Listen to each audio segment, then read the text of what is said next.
Boo! Hehe. Hello everyone, we'll get started in a little bit. I still gotta finish a little bit of Din Din. But yeah, we'll start soon.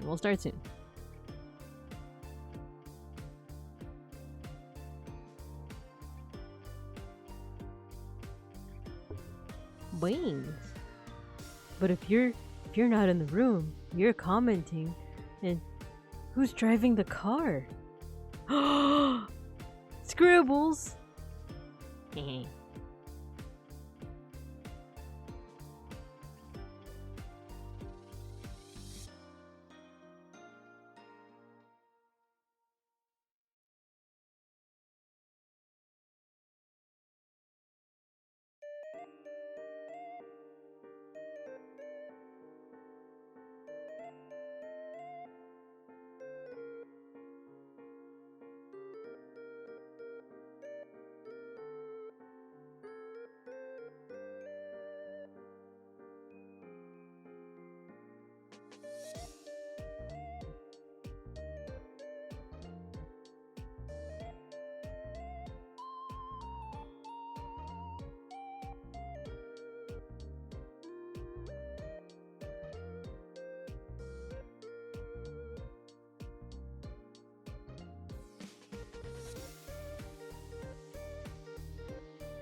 Alright, let's get started. Let me switch.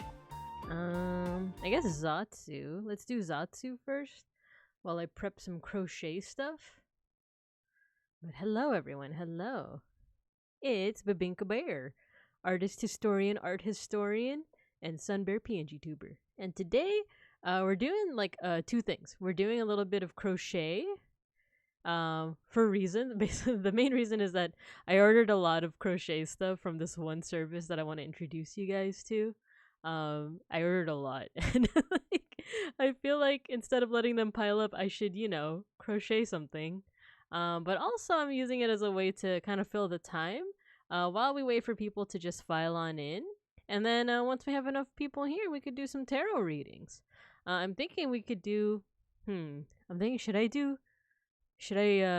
don't want to use the G word. I was gonna say, should I graduate onto doing something doing something more than one card? Should I do 2 cards? But no graduating. But hello, Mega Bronson. Hello. But yeah, for today's tarot card readings, I'm thinking maybe, well, let me make sure. Yeah, my mic's on. I'm thinking I usually do 1 card readings. Maybe today will be 2 card readings. Ooh. Whoa. But mostly because it is 2024 now. Happy New Year. I think last we saw each other, I fumbled the New Year celebration.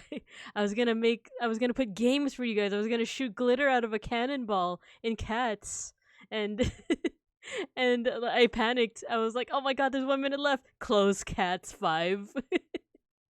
Let me prep some games, and then I didn't have enough time to prep some games. I didn't have any games on my phone. I'm sorry. I failed you guys, but I'm gonna make up for it. And I forgot I was supposed to do tarot that stream too, so that's why today was just gonna be an art stream, and I was like, no, wait, I forgot to do tarot during the New Year stream, so let's do it today. And the reason I want to do 2, 2, damn, 2. 1 will be something to think about as we exit 2023, even though it's been 3 days already. And the other card would be what to think about as we go into 2024. And that's what I'm thinking. That's what I'm thinking we should do for today. So yeah. I also, since since the last we spoke, I did change up my costume a teensy bit. It's still the same costume, but if you look down at my skirt, look. It moves a little bit it's a little choppy, yeah, but it moves a little bit more like a skirt. Because I separated it into 4 different parts. Yeah, I don't know. If you look really closely, you can see that it's actually like 4 different parts to make the one skirt. Maybe I should do that with my sash too, now that I think about it. But anyway, so I did that, and then when I showed off this model to you guys, it looked like this. Right? Oh wait, I have to click on PNG Tuber. It looked like this, where I was always holding the candles up, which I thought was cute. But I also realized that means you can't see my beautiful sleeves, my cool big shoulder sleeves. So I did this version as well. That's right, guys. I have toggles. So I have my usual toggles. I didn't add any new emotions. I was gonna say emotes, but I didn't add any new emotes either. But I don't have any new emotions or toggles other than default and then Angie. Angie, you don't like my dance? Well, you get to pay the price. Imagine I had a toggle with a gun. That should be my next one, right? And then Sag. You don't like my costume? I worked so hard on it. And then 3 new or not even new, it's the older ones, but it's default but with the candles up. Followed by candles up, angry. Followed by candles up, Sag. You don't like my candles? They're so bright. You don't like it? But yeah, so I did some minor edits from last time, is basically what I'm saying. But yeah. Now the skirt is starting to bug me a little bit. Maybe I should... Maybe we should do some on-the-fly edits right now. You get to see the magic happen. I think it's because I set them all to ignore bounce velocity, so what if I turn that off? Oh, well, okay, I don't know about that. Like, it's flying a little too wildly now. Let's just see what happens if I... Is your immersion broken by seeing me oh my god, never mind. I don't like how this is turning out. Okay, we're gonna ignore bounce velocity again. I don't like that. No. Okay, there we go. So it moves a little less, and it's a little choppy, but I don't know. The other one was just like, it was no longer a skirt. It was just pieces of fabric floating above my legs. But okay. Okay, there we go. So yeah. I think with that. Oh, by the way, I forgot to tell you guys. Let me switch over to my hand cam setup. Yeah, there we go. So I got I got a new hand cam setup. Before. Oh no, wait. You know what? I have the wrong one open. Should be this one with the tarot. Now, actually, like Beans is on this one. Let me just copy that asset. I do want Beans with me. There we go. Oh, and actually, gotta delete this too. Heh. Gotta pet the Beans. Alright. So yeah, I have somewhat of a new hand cam setup. Courtesy of Beans. So it was my Christmas present. He got me this really cool, I don't know what you call it. It's just like, yeah. As well as saliva. Yeah, Beans got me this cool setup. Was talking with your bro Chacha. No worries. No, I was just talking about the Christmas gift you got me, the new hand cam setup. The camera itself is not new. It's the webcam I've had since, like, I want to say the pandemic, since the Panera Bread. But Beans got me this cool, like, what would you call them? Like, it's like a bunch of like bars / poles, but like it's set up in a way that like now my webcam like hovers above my screen. Which is the alternative to like what I was using before was my phone. I was using like a service to have my Kazumui I am geese. Is you okay? Camera arm, okay. Camera arm, yes. It's a camera arm. Yes, thank you. Thank you, Mega Bronson. Like, what happened? You okay? Is me not remembering the term just like, she's a camera cat. No, I'm kidding. But yeah. Beans got me a camera arm. It's pretty nifty. And I'm using my webcam now, which means hopefully there shouldn't be any problems with like the zoom in and zoom out. Yeah, the quality isn't, you know, like it's a bit grainy, but that's okay. My hands are dirty clean. Oh, no worries, no worries. I didn't mean to make fun of you or nothing. It definitely came out that way. But yeah, so even though it's a little grainy, I think it's also because I don't have any light. Now that I think about it, give me a second.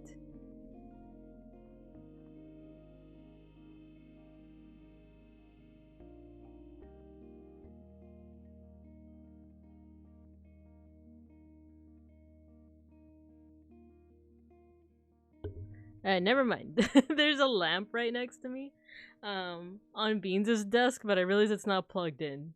I don't know which of these the many plugs on our desk is for the lamp, but I'm wondering if I turn on the lamp if it'll look better. But other than that, oh, give me a second.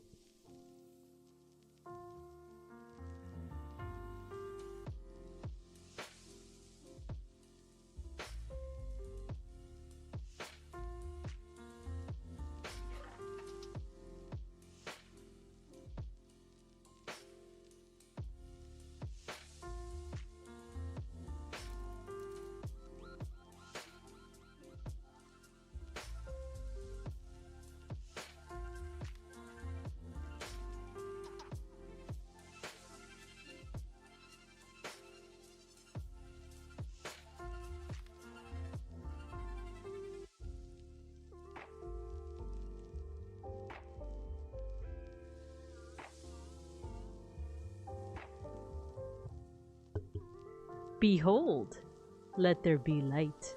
Yeah, Beans came in. Beans came into the room because he heard me talking about like, oh, the light's not plugged in. Right, let me adjust it a little because it is a little too bright, but maybe it's because I need to like direct it. Not there you go. I think that should be fine, right? Oh wait, there's switches on this lamp. Okay, that's just off.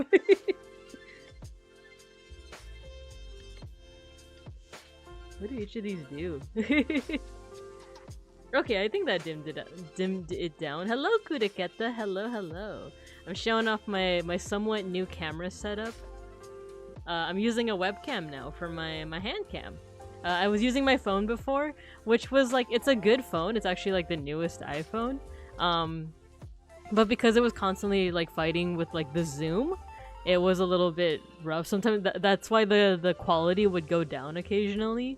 But now that I'm using my webcam plus the camera arm that Beans got me for Christmas, I feel like now we'll have a little bit of a better hand cam experience.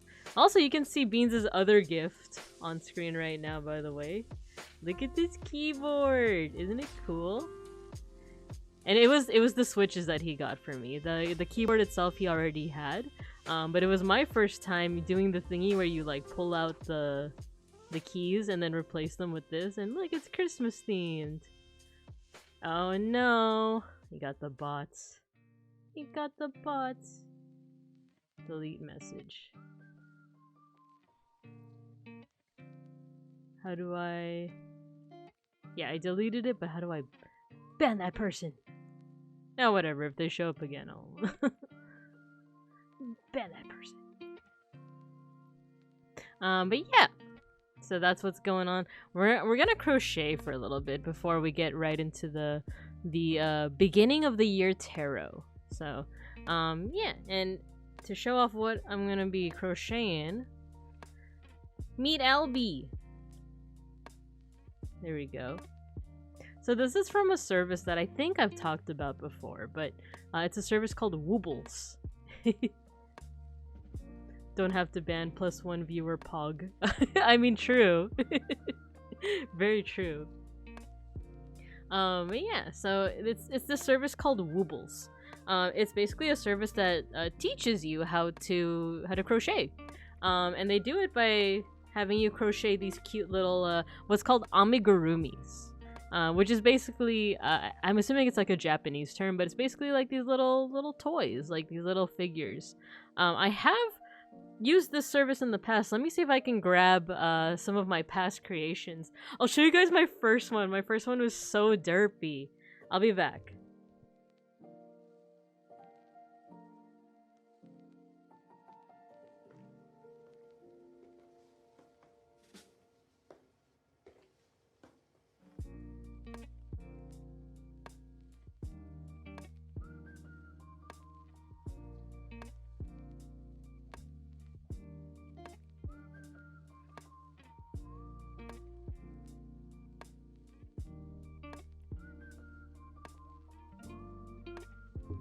Okay, I'm back.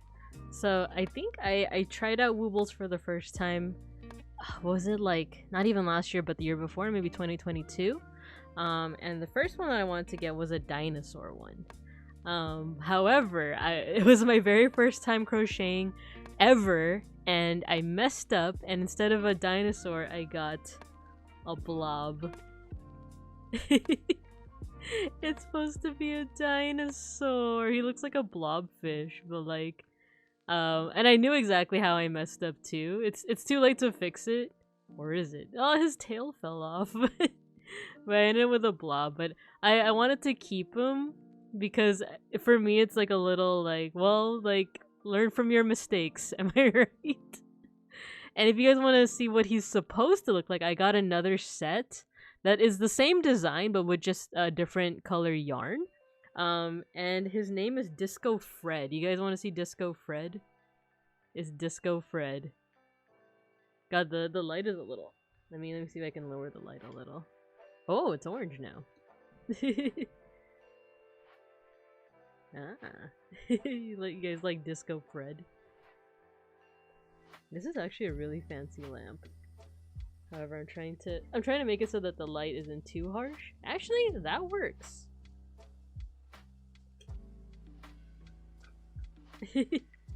So yeah, this is like basically what the dinosaur was supposed to be. Imagine he's green. I thought the green one was just the head. That's what I thought too as I was making it. I was like, something is wrong. I don't know what, but something is wrong.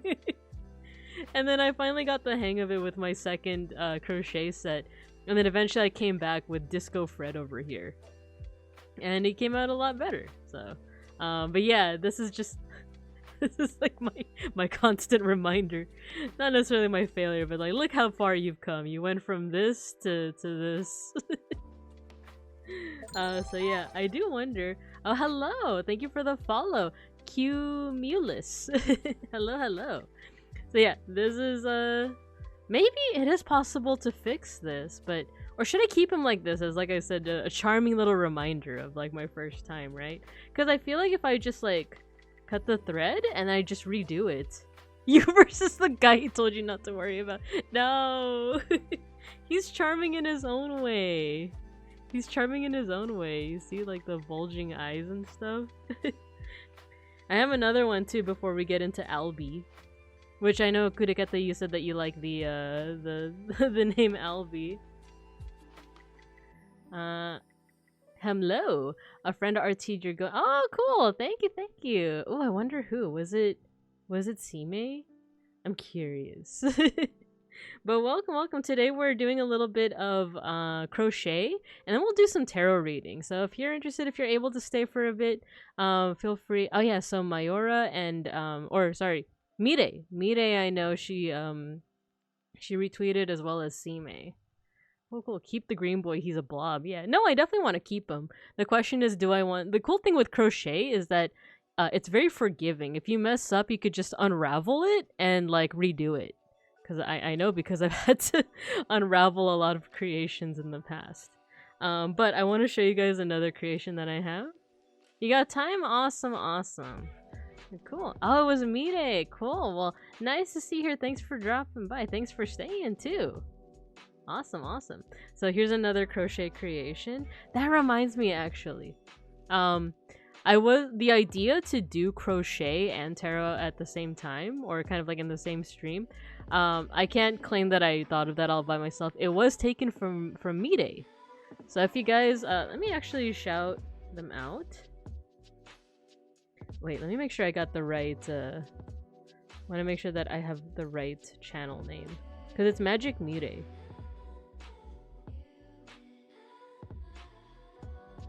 Okay. At the same time, I know, like, is this your card? Okay. Magic Mire CH. This should be the right channel. There we go. Yes. Yeah, that's Mire. I took the idea from one of their streams because they would crochet, or I saw that they would do crochet. And then they would occasionally also do tarot in the same stream. So so this is, I actually forgot. Oh, it's Gertrude. The name of this llama is Gertrude. I decided to add a little bit of spice to him though. Look, isn't he fluffy? But ready? Ta-da! He's giving you the rock like eyebrow look. They're like, huh? So yeah, those are I think the only 3 creations I still have with me. Crochet creations, because every other thing that I make I usually gift to someone else. So, but all of them were made with this service called Woobles. So while we wait for folks to stop on by, we're gonna go ahead and at least start with Albie the Phoenix. Bombastic side eye. Yes, that's right, Kuriketa. And the way that you usually do with crochet, at least for amigurumis, is you crochet what's if any of you know more crochet than me, feel free to correct me. I'm kind of talking out of my butt, but basically you crochet in the round. So you actually go like around and around. Hold on. I want to make sure. Usually there's like a there we go. Usually there's like a starting point. Unless this is intermediate. There is no starting point. I have to make it myself. Okay, okay. Right, let's say I think for the first either 45 to 60 minutes, we'll just do some crochet and then we'll do some tarot. So the usual way that you start with something like an amigurumi, like a little plushie like that, is with something called a magic circle. To do that, I usually forget how to do it, so I might need to look at like a reminder video, but I should be able to remember it. The way that I know is that you start with a P, like this. With crochet, you usually work with a hook. This one came with not this pack, but my very first pack. Let's see if I remember how to do this. So I believe there you go. Yeah, I did it right. Or did I? Yeah, I did. Oh no, I didn't! Okay. I know that you start with a P and then you basically try to make a new loop within this.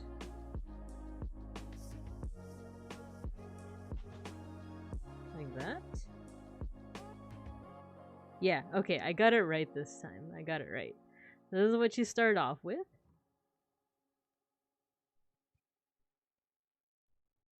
And then you have to start making some loops around this loop right here, or this ring. So I'm not gonna be great at explaining it because like I'm still a beginner myself to crocheting. And I already messed up. But if any of you are interested in learning how to crochet, it is pretty fun. And you know, Christmas time just passed already, but if you ever are looking for a way to create your own gifts for other people, then I think crochet is like a pretty easy way to start. Alright, so what I did is I just started making these V-shaped loops. We're going to be doing a lot of counting for that. And usually these kits also come with something called a stitch marker. I'm going to get the green one because it stands out nice against this orange yarn. There's a stitch marker. It basically helps you identify which stitch, which is these V shapes over here that you're on, or how many you have, because a lot of crochet is just basically like you're doing the same motion over and over and over again, but you have to keep count so that you know, you can know. Sorry, there's gonna be a lot of terminology with this now that I realize it. This is my first time like really doing crochet on stream, as well as like attempting to teach it at the same time. Also, there we go. Okay, so each of these V shapes is called a stitch. And then you go around and around. And each time you like go back to this stitch, I'll show you guys in a bit. That's called like one round. So usually kits like this have like, I don't know, anywhere from like 20 to 30 rounds of stitches. Or like a row, essentially. So let's see how much longer I can go. And crocheting is also very much like cooking in that you're kind of following like a recipe, but instead it's called a pattern. So let's see, this should have 6 single stitches. But if any of you are just tuning in to tune in and are just kind of like whatever, going to cook sinigang, save a taro spot for you, you got it, you got it. I'll open up the queue and like, what time is it right now? Maybe at like 7:30-ish? So yeah, take your time, make some good sinigang. But yeah, I was gonna say, if any of you are kind of like whatever on crochet and just kind of came to hear me talk, how was your day? Because I definitely had like an interesting day today. I have some stories to share. But this reminds me that I had to learn how to crochet in elementary school for some reason. I don't remember anything from it. No problem. I'm trying to think like, what did I learn in oh my god. It's interesting, in elementary school, I've mentioned a handful of times that I am Filipino, right? I'm Filipino, like both parents Filipino. However, I grew up in a very Hispanic community, Hispanic Chicano community. And the school, my elementary school, first, I think the only like, I guess, holiday that we really like celebrate, well, we celebrated every holiday, right? Like when you're in elementary school, you're like in kindergarten or all of that stuff. Like if it's Valentine's Day, then like everyone has their little like boxes and like little Valentine's cards. But I remember they really celebrated Cinco de Mayo. Yeah, they really celebrated Cinco de Mayo.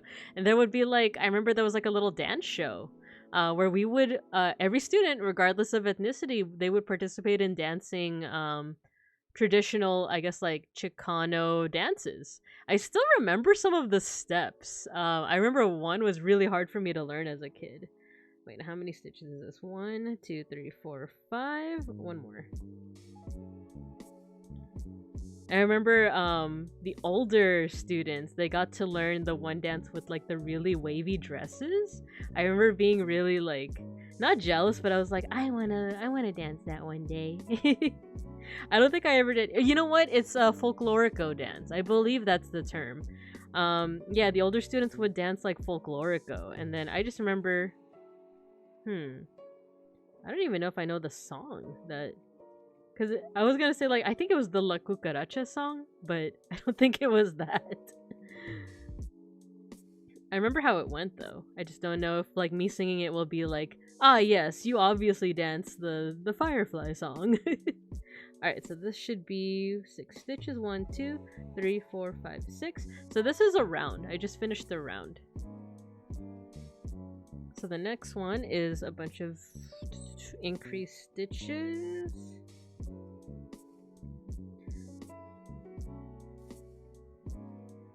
Go ahead and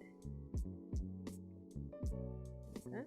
So an increased stitch is basically you just stitch in the same stitch twice. Once again, I'm not doing a great job of explaining crochet, but I too am a beginner.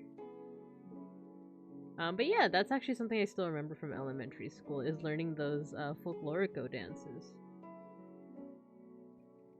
I remember I really liked dressing up for it too. Another thing I still kind of retain from elementary school was some American songs, like Country Roads. We sang Country Roads in elementary school. It's so funny because here in Mexico we don't actually have an actual celebration for Cinco de Mayo. We just use it as a free day. I feel like there's a lot of that in America too, though. Oh wait, what am I doing? Yeah, I'm very curious as to the actual like origins of like why Cinco de Mayo is celebrated so much here in the States. Especially if like in Mexico itself, it's just like, yeah, it's a nice day. I wonder if it's kind of like a Veterans Day thing here, where it's like, yeah, we remember the veterans, or like Labor Day too. It has an actual origin that is worth knowing, but everyone kind of treats it as like, oh, cool, day off.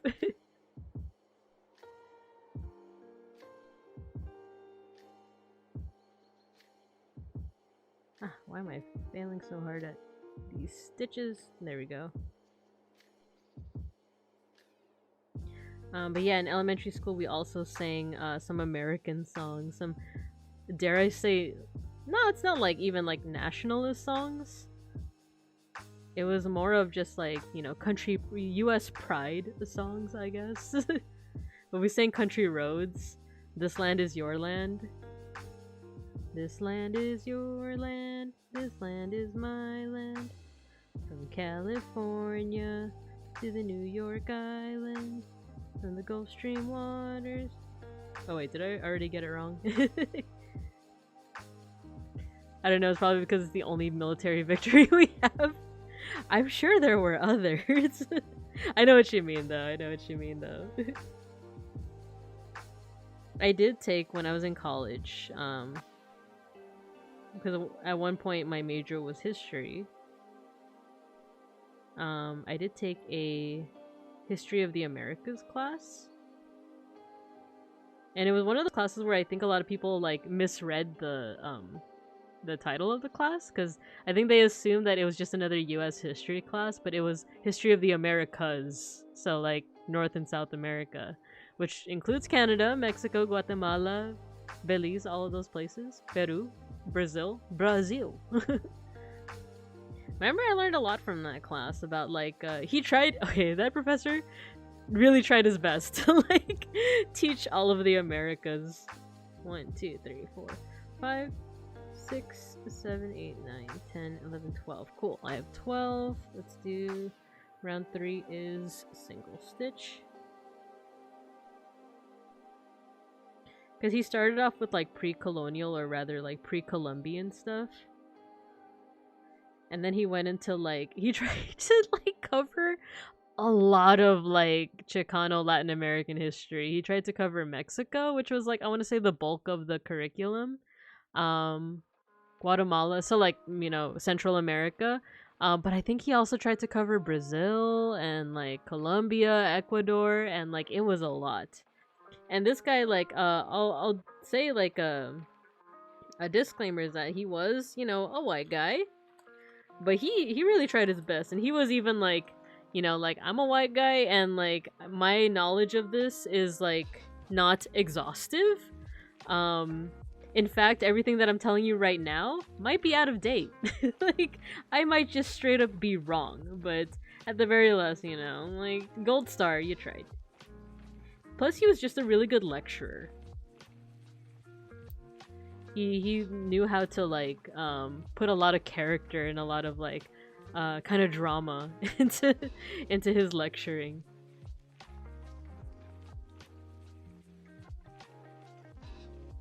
Okay, so that was a single stitch. Now we have an increase stitch.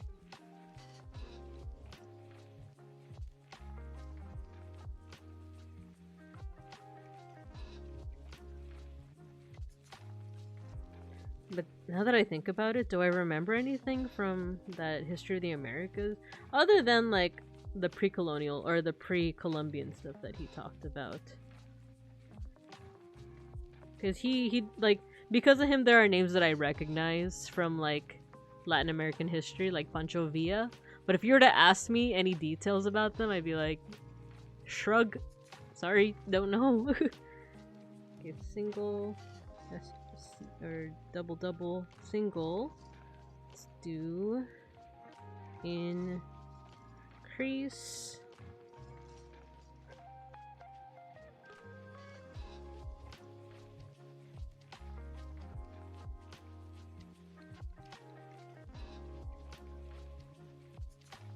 I believe it's single. Actually, let me count. Single, increase, single, increase, single.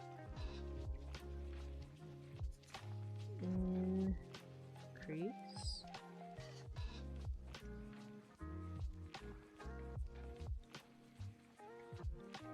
Single.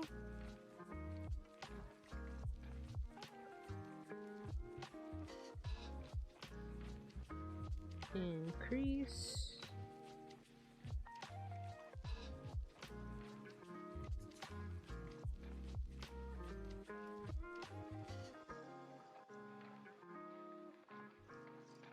I already lost count. Okay, single increase, single increase, single increase, single increase, single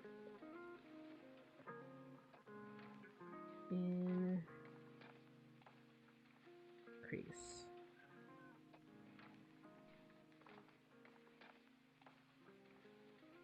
And then, wait, did I mess it up? Oh no. Single.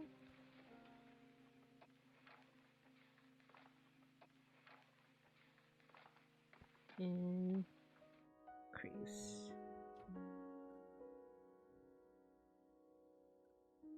Okay. So let me count it to make sure I have the right amount. I should have 18 stitches, so that's 1, 2, 3, 4, 5, 6, 7, 8, 9, 10, 11, 12, 13, 14, 15, 16, 17, 18. Nice, got it right. I remember in high school being so into socio-economical history of Mexico, but I can't remember anything either right now. Same. Same. Like, I was really into that college course, but if you were to ask me to recall anything, I wouldn't be able to.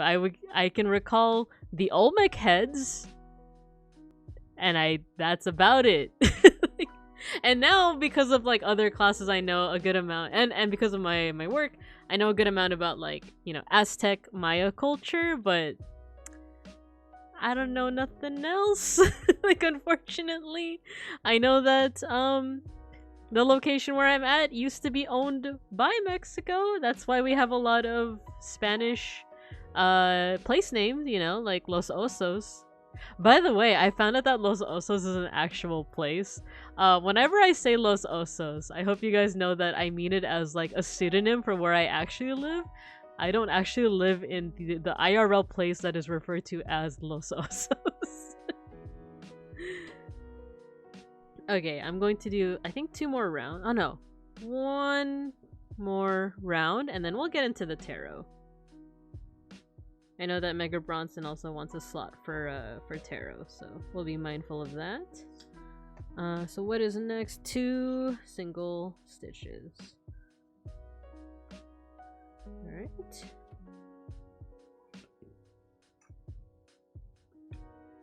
Let me mark this with my stitch marker.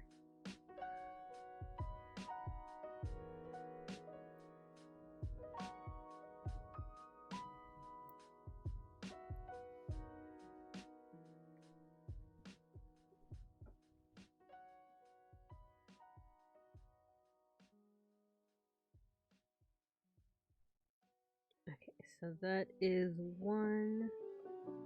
Let's do 2.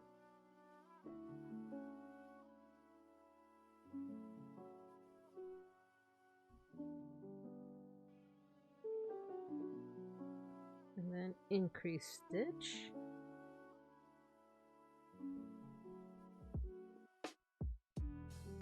2. There you go.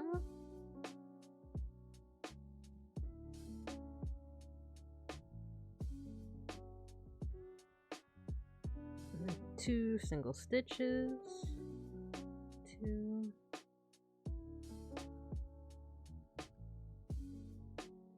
1 increase.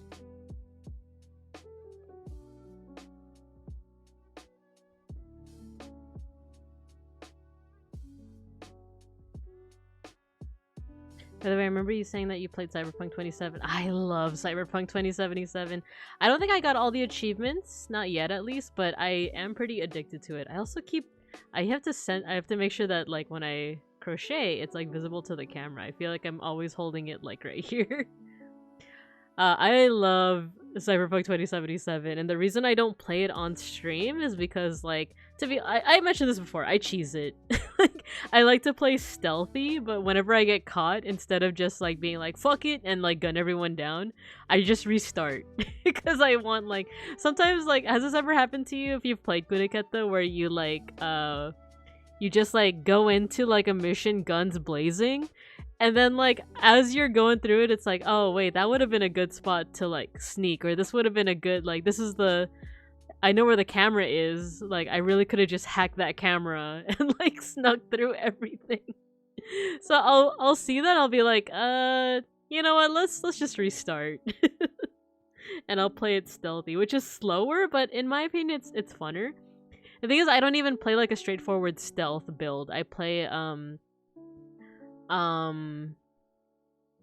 quick hacking. I do quick hacking. And it's fun once you, like, because I got to, like, the end of the base game. And I'm not gonna spoil anything that happens, just in case you haven't gotten there yet. Or maybe you have, maybe you got there before I did, but, like, once you get, like, really good at quick hacking, it's so easy. Like, every mission is, like, laughably easy.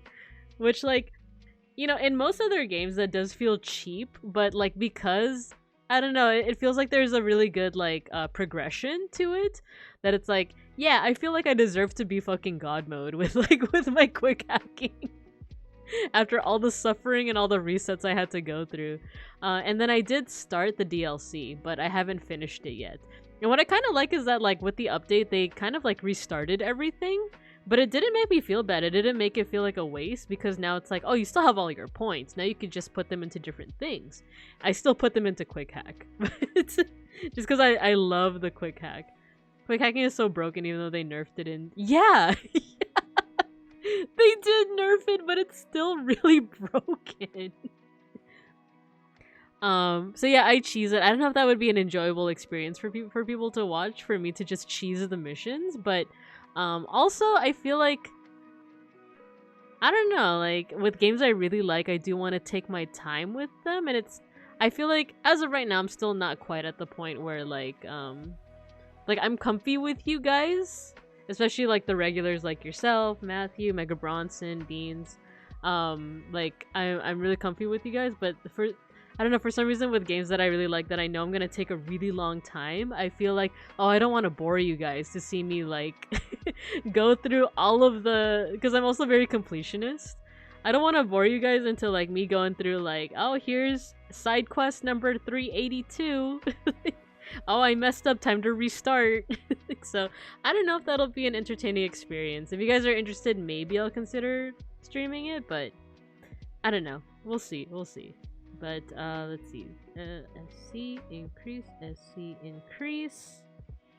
I'm just gonna finish this row and then let's get into tarot. I lost count. Increase, SC. Single... but what build do you have, Kudaketa? Or what style do you like playing when it comes to Cyberpunk? Because I love Cyberpunk. I love it so much. Especially considering, like, how bad it was when it first was released, because of, you know, like, the crunch. And it seemed like from all the documentaries and, like, video essays I saw, like, it definitely wasn't necessarily, like... Yeah, some of it was the fault of the studio for kind of, like, promising so many things, but it sounded like it was more so, like, one guy at the top that was like, yeah, we're gonna have this and this and that, and then it just trickled down to the poor, like, programmers and designers and everything to, like, actually implement those things, which turned out, you know, like, oh, we have a deadline, and that's why it turned into this buggy mess. But now that they actually have, like, the time to, like, finish the game, it ended up really good, in my opinion. I like it. I know, getting the platinum in PS5, and bruh, you have to do all the NCPD calls, and they're like, yeah, that's the one thing I didn't 100%. I 100% everything else in the base game except for the NCPD calls. I was like, what? Let's see, SC increase, SC increase, SC increase. Let's do S single stitch. I'm right there with you, Kudaketa. I did not do them. Because I wanted to 100% everything in the base game before I went to the DLC. And I was like, never mind. This is a lot of NCPD calls. And I think I also like avoided it when I was first playing through it because I wasn't sure if it was like a lore thing of like, oh, what if I want to roleplay as someone that's like, man, fuck the cops. So I just never helped them. But now the completionist is in me is like, okay, I might as well like do them. I keep losing count. Let's see.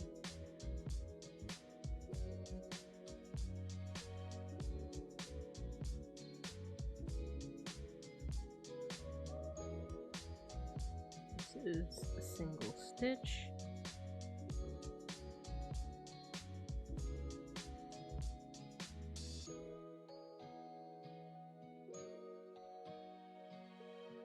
Yeah, I am on the right track.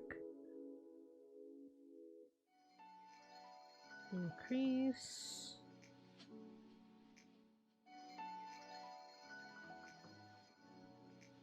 Single stitch. Single stitch.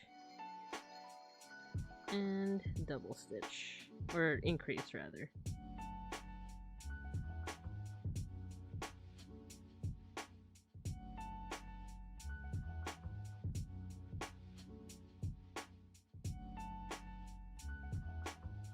Okay, and the next one... Wait, I should have 24. 1, 2, 3, 4, 5, 6, 7, 8, 9, 10, 11, 12, 13, 14, 15, 16, 17, 18, 19, 20, 21, 22, 23, 24.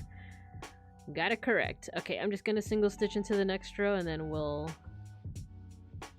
put this on pause.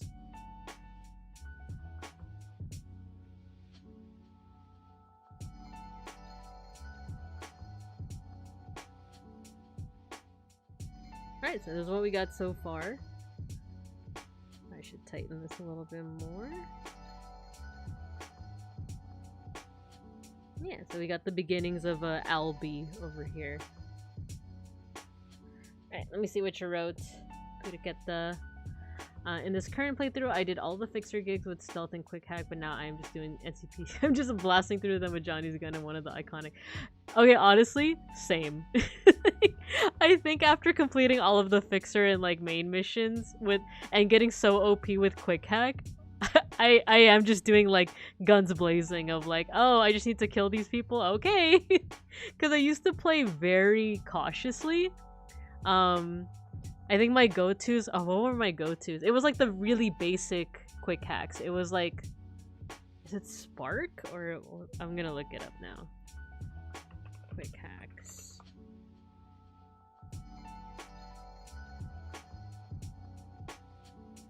Short circuit. I would do short circuit and contagion.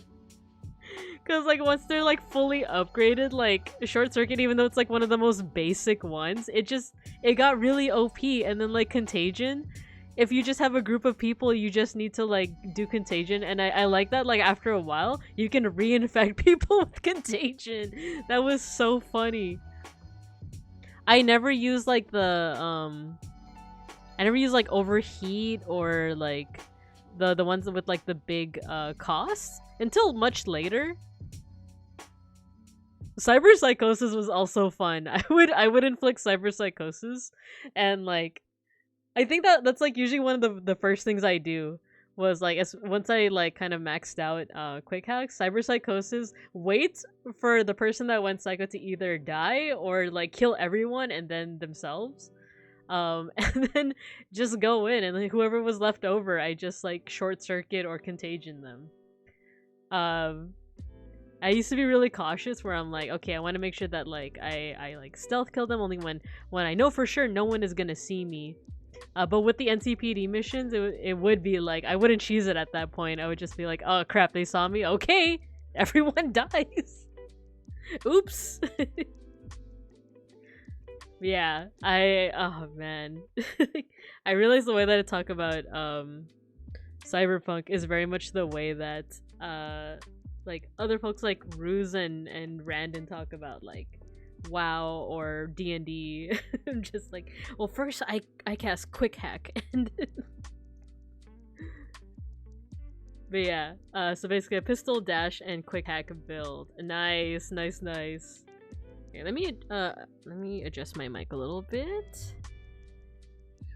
I'll be here. So we're gonna go ahead and start with some tarot readings, but actually first let me change the tarot. Let's change the category.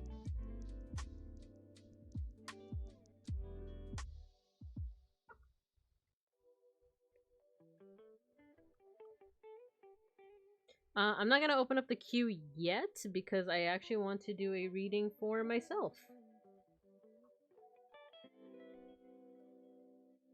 And I mentioned it at the very beginning of the stream. Oh, let me fix my mic so it's right in front of my face. I mentioned at the very beginning of the stream, but for today I'm going to be doing 2 card pulls. So not just 1 card, but 2 cards. 1 card will represent something to think on with 2023, and the second will be something to think on for 2024. But let's see what you said in the chat. Could get that. I am an overheat and memory wipe abuser. The last makes stealth so easy. Oh my god, I've never used memory wipe, but like, is that the one where basically like they just don't remember that they were chasing you? Actually, that's a good strat now that I think about it. Overheat I haven't used a lot because you don't actually have to be stealthy, you just need RAM. Exactly, that's exactly what the build is. You don't need to be stealthy. Actually, that's a good idea. Maybe with that in mind I can like just play Cyberpunk on stream without cheesing it too much. That's my one thing, is that I definitely like I make liberal use of the restart button. I'm like, I didn't perfect that. Alright, run it again, run it again. But yeah, so I'm gonna first do a reading for myself, and then I'll open up the queue for folks that want readings for themselves. And then for myself, I do like to use this deck. This is Tarot Wave, because I'm a big fan of Vaporwave and stuff. I haven't used this deck in a while though, so I don't want it to be mad at me. So I'm gonna shuffle it, give it some attention, then I'll do a reading. Otherwise I feel like I'm gonna get a bad reading. It makes them forget they see you and they get stunned, so you just get behind them and grab them. That sounds so, not complimentary, what's the word? Satisfying! That sounds so satisfying. Also, this is very pretty in the light. So yeah, let me do a bit of a shuffle.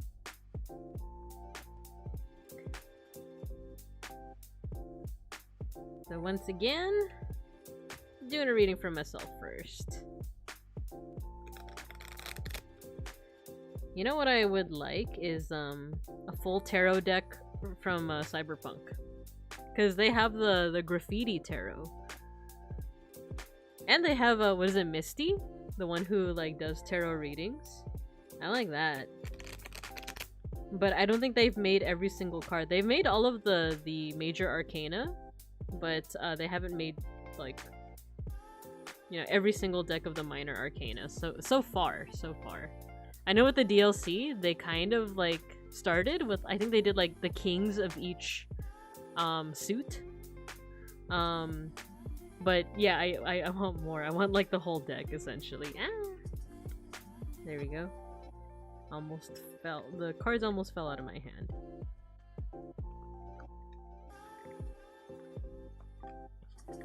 This deck is actually really nice to shuffle. Not that the other one is like bad, but like, I don't know, something feels really nice about shuffling this one.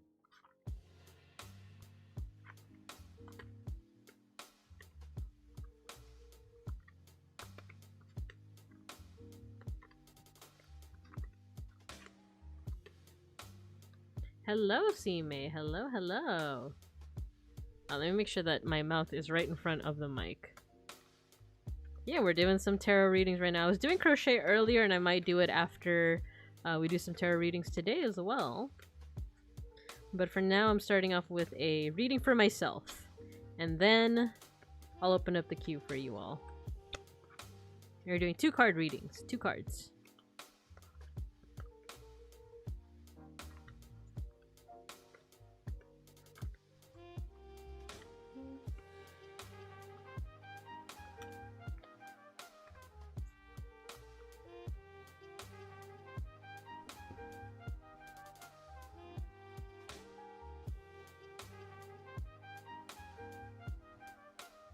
Yeah, I love that. I love that emote from Big Ham. Well, I know she's streaming right now. She's doing an art collab. Alright, so 2 cards this time. 2 cards. This one seems to pop out. Actually, I feel like that should be the 2024 card. So 2023. Why not? The one in the very back. You're really tired? Oh man, get some rest. Feel free to chill while you're in here with the rest of us. Did you have a long day today? Today was my first day back in the office since mid-December. And like I said, I have some stories, but I will save that for later. But yeah, feel free to chill. See me? Let me know how your day was. If you're like down to share. You don't have to if you don't want to. But okay, so here's my reading. This will be for 2023. This will be for 2024. Ooh, the 7 of Swords. Oh, and the Hierophant. We have a major arcana card. Okay, so what to think on for 2023 is the 7 of Swords. This is a minor arcana card. Swords usually represents your intellect, what else? Your ideals, that kind of stuff. I kind of remember this card already. 7 of Swords usually has to do with a feeling of, I want to say, imposter syndrome / like deception, or traditionally it's like deception or doing something like dishonestly, but it can also, like, one way to interpret it can be like imposter syndrome, especially if you feel like you haven't done anything that is like, you know, like has to do with deception at all. If we look at the imagery over here, we have a person walking through an alleyway. Actually, let me check to make sure that I'm correct in this. I could be mistaking it for another card entirely, but before we do that, I'm just gonna set it up here. Yeah, this person is going through an alleyway. They have a couple of swords, so 1, 2, 3, 4, 5. It looks like they're holding one. They have 2 behind them and then 2 at their side and then 2 on the wall over here, almost as if they might be eyeing it, or maybe even getting ready to take it. 10 a.m. and you're already tired? Oh no. Oh, you already and I'm just really oh no. Take some rest. Feel free to chill while you're in here, C-May. Yeah. If we're thinking about like interpreting this card just from the imagery alone, I'll also hold it up a little closer to the camera so you guys can see. So if this person has like one sword ready to strike, it's like they have one ideology or idea or piece of their intellect, their belief. I guess not really beliefs. Let me look back at my notes. Associated with mind, ego, society, technology, systems, politics, conflicts. For me, I'll say mind and ego. So like here I might have like a piece of my ego like in front of me ready to strike, while I have like a good amount behind me as well. My thoughts and what I consider my intellects. Here we also have like 2 swords on the wall. Like I said, maybe I'm like eyeing future opportunities or future ideas. And let me just go ahead and see what I have in my notes about the 7 of Swords. Holding on to one's ideals in a dangerous or dishonest way. Good ideas, but its application is going against them. There's some self-doubt or risk. Question if your why is honest for the greater good or if it's for a short-term good. Ah, okay. Hands for free. For free? Hello, Matthew. Hello. We're doing some tarot readings. I haven't opened up the queue yet, though. I'm doing a reading for myself, and today we're doing 2 cards. One to consider for 2023 as kind of a look back, and then one as kind of a looking forward. So here, trying to think of how to interpret this, because usually it is kind of like associated with like thievery, deception, dishonesty in a way. Could it be that I was I feel like I might have been acting dishonestly in this past year? Because there are different ways that I can interpret this. Like, for one, with work, I feel like I've started getting a good flow of things with work. However, I am somewhat of like a manager. I do manage other educators, and I do really like that group of people. We don't often like disagree on things, but sometimes when we do, I do sometimes feel very like, the the mindset of like, how dare you, like you question me. But that doesn't happen often, and then usually like, have you guys ever seen, it was like a Tumblr post of like something, sometimes like when you see I'll give you guys an example. Let's say that sometimes when you see someone on the bus or something that is like might not be conventionally attractive, the first thing in your mind might be like, whoa, they're ugly. But then you kind of like catch yourself. You might even feel bad that that was your first thought, and then you might like reassess and be like, no, wait, why did I think that? Why was that like my first knee-jerk reaction? And I've seen that Tumblr post where it's like, well, don't feel bad that like you had that knee-jerk reaction, because you also came around to it in your head. You also were like, wait, you stopped yourself. You're like, wait, I shouldn't feel like that. I feel like I definitely have a lot of those moments where I'm like, if one of the people I work with, like, they're like, oh, Bibinka, I don't know if that's a good idea. I might have that knee-jerk reaction of like, how dare you? But then I catch myself of like, no, wait. They have a point. So I feel like that's one way to read this. One thing that stood out in my notes, it said like, question if your why is honest or for the greater good. And for that, I thought about streaming, because last year I started streaming, right? And it was mostly like I started streaming because I was inspired by Randon, mostly, and it was further supported by a lot of Vesties and Temperas starting their own streaming journey.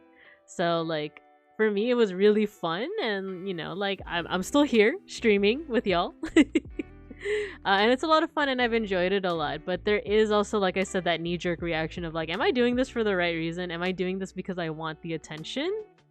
Or am I doing this because I want to offer something to people that are watching me, So, because that's something that I've been thinking about a lot with like my content, if I can call it that, is like, I want to offer something to you all as people who are watching me, who are in my chat, or who are lurking, or who are watching my VODs, of like, I would hope that, like, for example, the art appreciation streams are good for developing a sense of like art analysis, like of like, oh, I learned from Bibinka that I could pay attention to color and composition and that stuff. And I'm hoping that you like walk away with like, something like that. It doesn't have to be like, well, now I know everything about art history because I watch Bibinka Bear. But just like, if you walk away, you know what? It's like that quote from Miss Krabappel from The Simpsons. If one student walks away learning one thing, that will have been a good day. And that's honestly how I feel.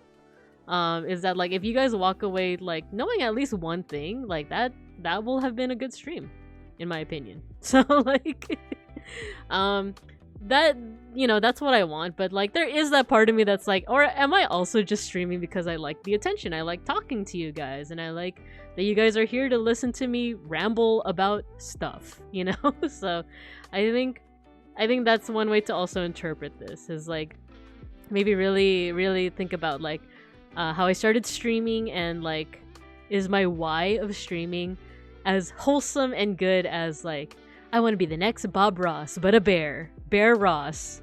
Or is it something like, do I really have to assess myself as like, okay, like, am I just doing this for ego reasons? Oh, that got deep.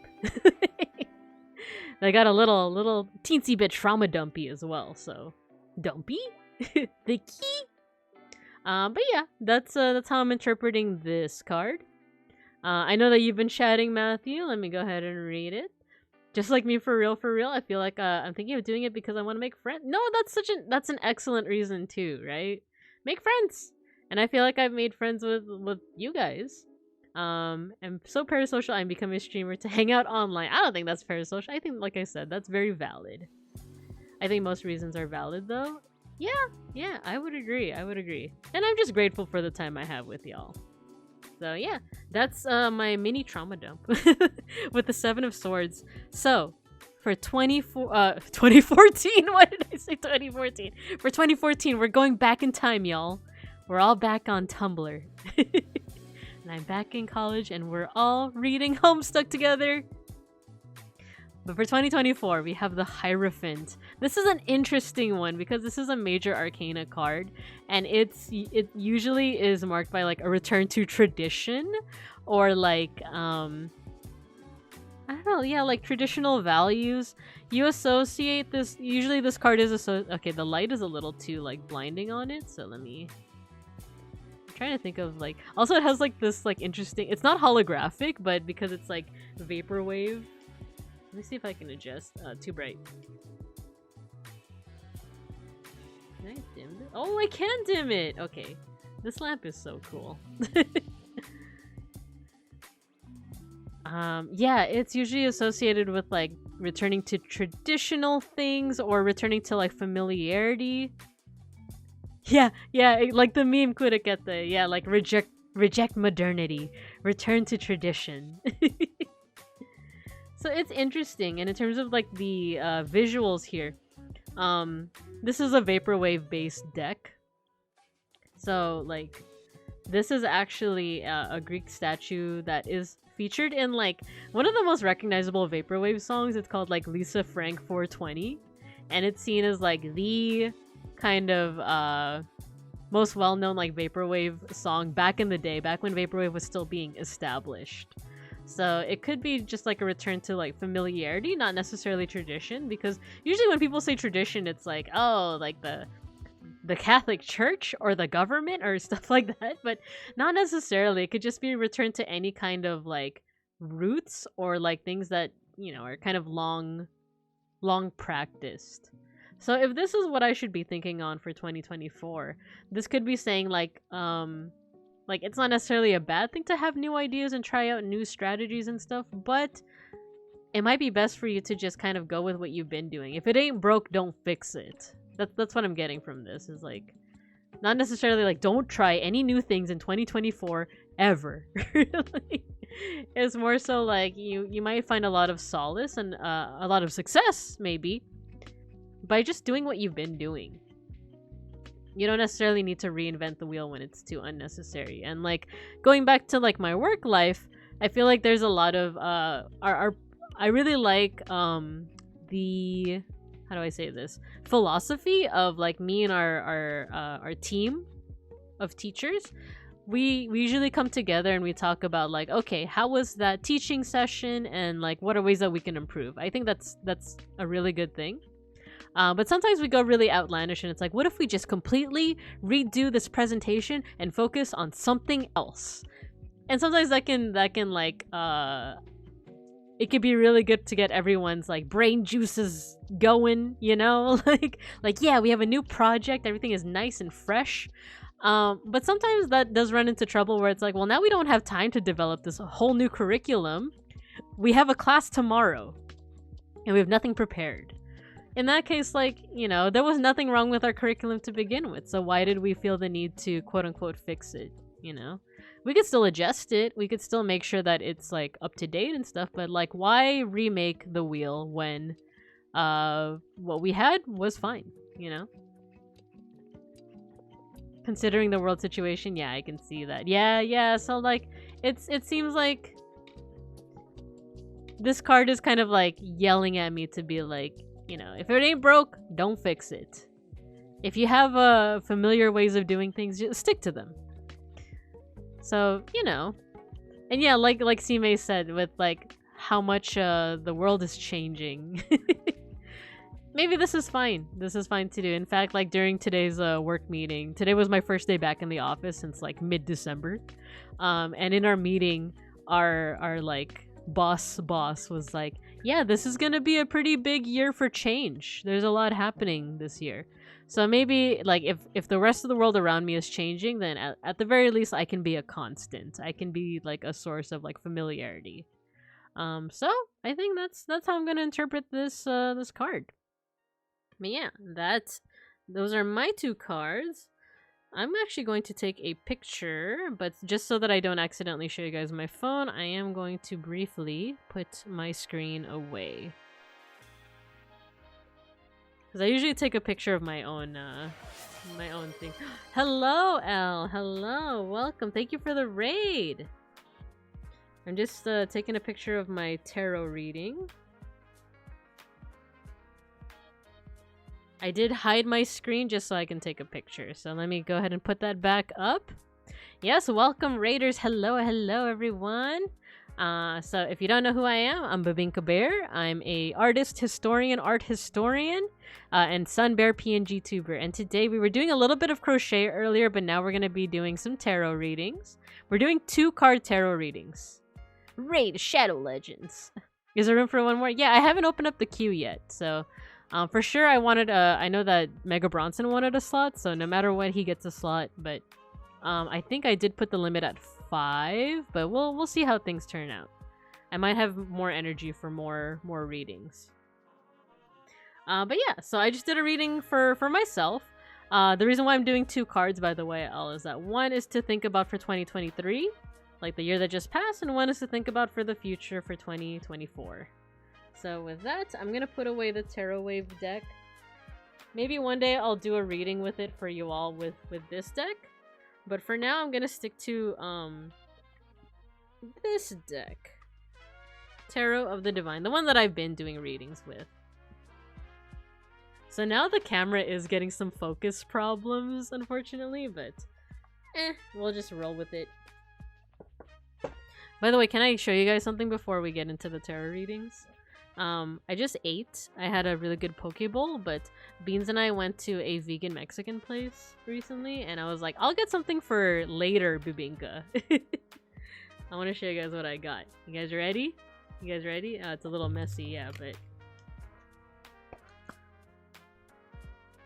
Corn! Elote! It's yummy. It has a vegan cheese and vegan mayo. And I don't... Tahini is vegan by itself, isn't it?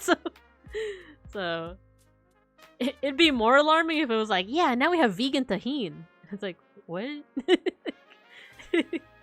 That's like saying like, now with real vegan tomato. It's like, what do you mean by that? And then another thing that we got some Jarritos, we got some orange soda, or I guess mandarin. Yippee!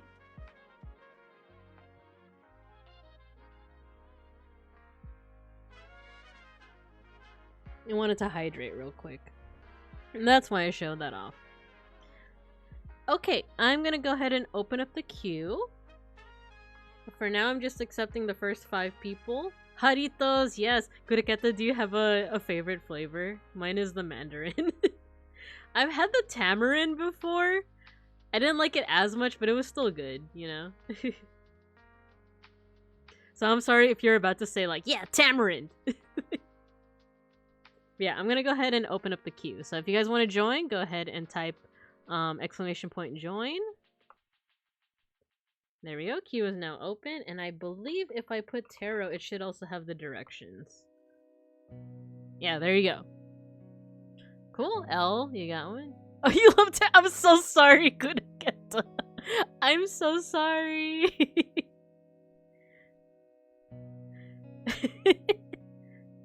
Is that your favorite? Would you say that tamarind is your favorite, though? You remember the McDonald's ad where they're like, now made with real chicken? I don't. But that would be so concerning. It's like, what was it made with before? Now made with real chicken. Imagine it's not even like an old ad. It's like from 2023. What was it made with before? Freaking Teletubby Tubby Custard? Oh my god, if you guys ever watched Teletubbies as a kid, do you remember there was something called Tubby Custard? And I remember someone on Twitter was like, if you're wondering what chicken nuggets are made of, they're made out of this weird mixture of like entrails and all the leftovers of the chicken, which is probably really true, but like the image they showed for it was Tubby Custard. They're like, that's not pig guts and entrails and shit. That is, or chicken guts rather. That's tubby custard. Because it's, if you've never seen it, it's like this pink goop, essentially. You love tamarind in every brand of juice. Oh man, I'm sorry, couldn't get. I think I'm just not used to the flavor. Though I think tamarind is also used in sinigang, which is I think, I don't know. Is it? I love sinigang. It's a Filipino sour soup. Sinigang. Sinigang gang. Yeah, it's made from so sinigang is sour soup. It's made with I think tamarind is what makes it sour, but I love it. That's like a comfort food right there. Have you tried boing? Mango and tamarind flavors are my IRL copium. I've never had boing before. Let me see. Have I tried boing? It directed me to Boeing, like the airplane. No, I haven't tried this. It looks good though. It has like the mango on it. That's cool. I want to try. Yeah, I want to try it. I'm down. The Randon Sinigang Gang. I love that name, to be honest. Sinigang Gang. Sinigang Gang. Sinigang Gang. Alright, let's go ahead and start with some tarot card reading. So first we have L, and then we have Kureketa.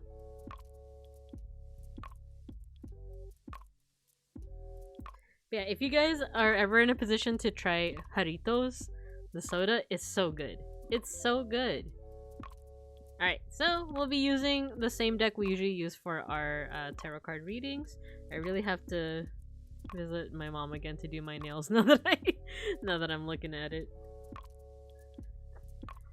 Okie dokie. Let's get out our trusty deck.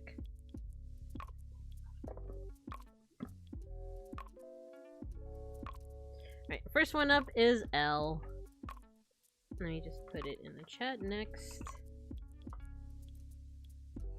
Oh no, I messed up. It was on L, but I think it went to Kureketa. But we'll do L. Let's do L. I didn't mean to skip you.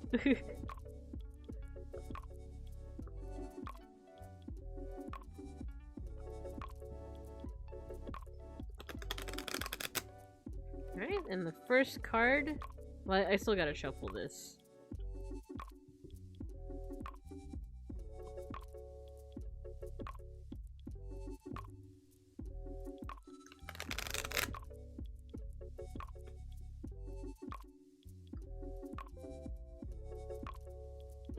Yeah, woo!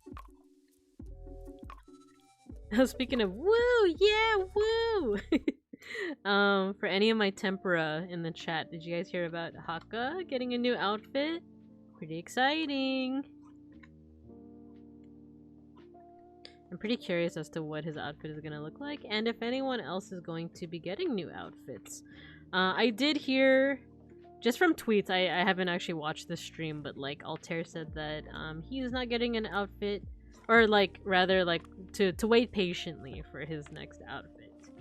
Which seems to imply that he's not getting one soon.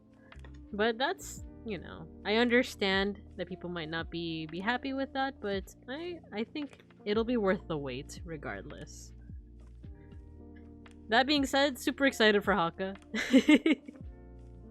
Woo! Yeah, woo! Is that what he says? That's what he says, right? I just know it became a meme. Him cheering became a meme. Also, I just really appreciate Haka.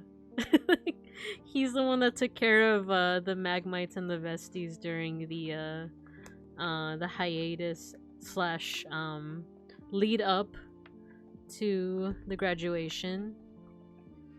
And his singing is just cracked. Yeah, it sucks and it's probably delayed because of you know what, but well, gotta wait anyway. Yeah, I know exactly what you mean. I know that's kind of been a theory, but at the same time, regardless, I think it's gonna be worth the wait. When it finally happens, it'll happen and it'll be great. But for now, I'm happy. I'm happy for Haka. All right, so here is our Yeah, exactly, Kureketa. Excited. All right. So let's pick out a card. Your 2023 card, I want to say, will be this one. And then your 2024 card will be this one.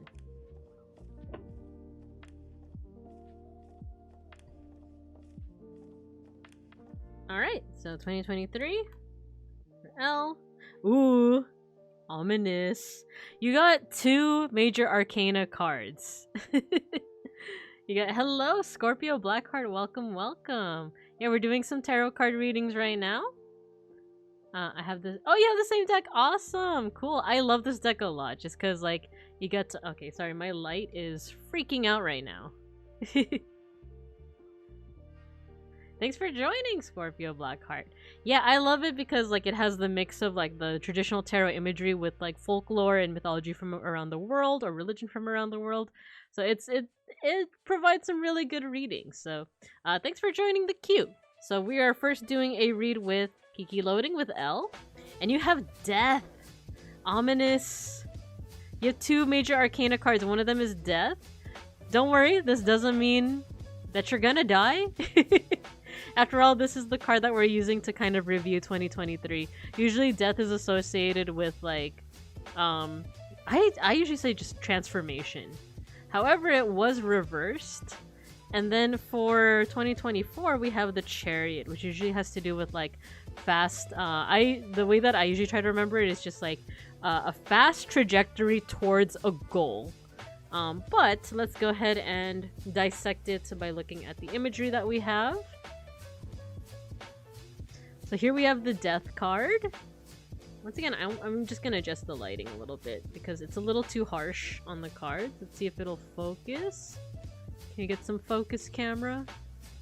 I think that's as good as it's gonna get. But as you can see, we have a figure with a candlelight. They're about to kind of like unveil something behind the shroud.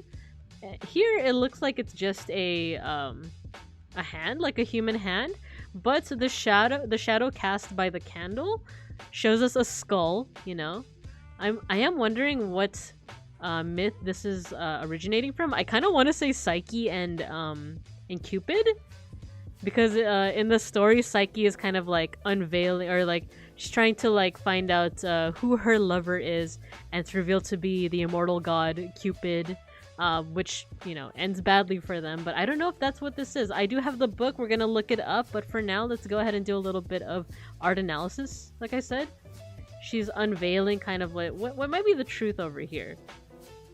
So, and death is usually associated with like this change of the like status quo, or some kind of big kind of like transformation, or the death of something like an ideal, or you know, it's almost like the end of, you know, sorry, how do I say this? There's another card called Wheel of Fortune, right? That's usually associated with the end of a cycle and beginning of a new one.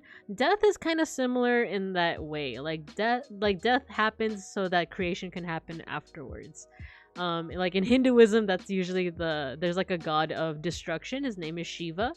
He's not necessarily an evil god, though. He is a necessary part of, you know, the universe, because after destruction comes creation. Ooh, so you went through a breakup, if that helps. So yeah, death of a relationship, or like maybe not even the death, but rather like the change that comes with the end of that relationship.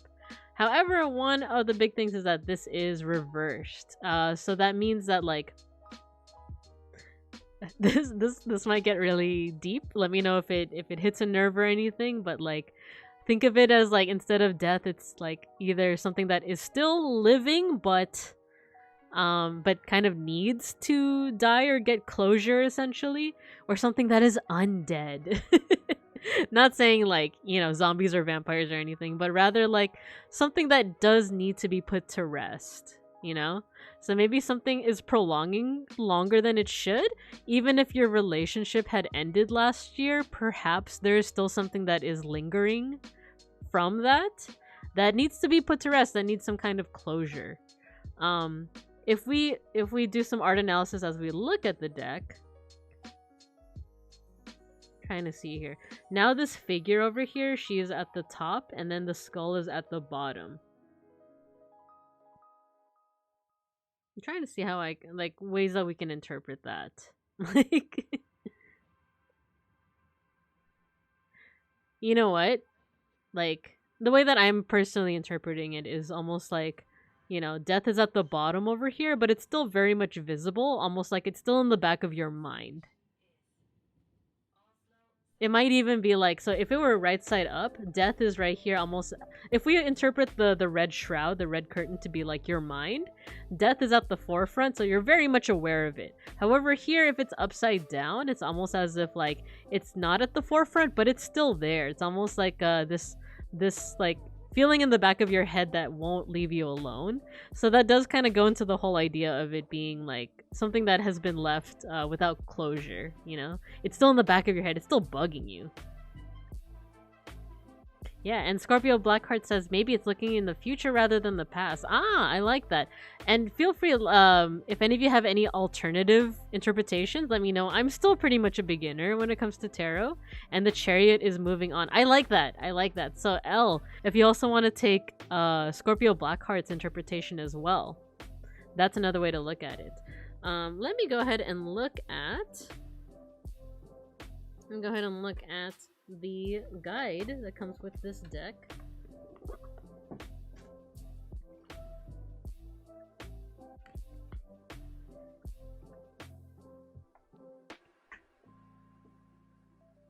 Because I am also curious about what myth this comes from, or what story this comes from. Ah, it's a Norwegian fairy tale, The White Bear King Valimon. Bear? But I'm a bear. Death is a huge upheaval, potentially representing death of one's way of life and the start of a new one. Life changes irrevocably, and there's no way to go back. Change is necessary. The death of childhood is important in order to grow up. Upright, metamorphosis, evolution, loss, transition, change. Reverse, stagnation, immobility, stubbornness, festering, decay. So yeah. Trying to think here of stagnation, immobility, stubbornness. Stubbornness, like I said, that goes into the whole like something that like should die but refuses to die. But I'm also really liking Scorpio Blackheart's interpretation as well. I am kind of curious. If you guys don't mind, I might want to look into this myth, and if it's short enough that we can analyze it further, we can do that, but if not, I'll just recommend it to you guys. So the White Bear King Valimon. Let's look it up.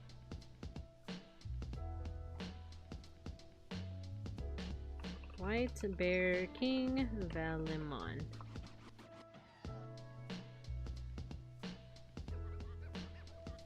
If you go to the Wikipedia article, if you Google it and go to the Wikipedia article, the image is super cute. It's a bit of a long story, so let me see if I could just really quickly read through it.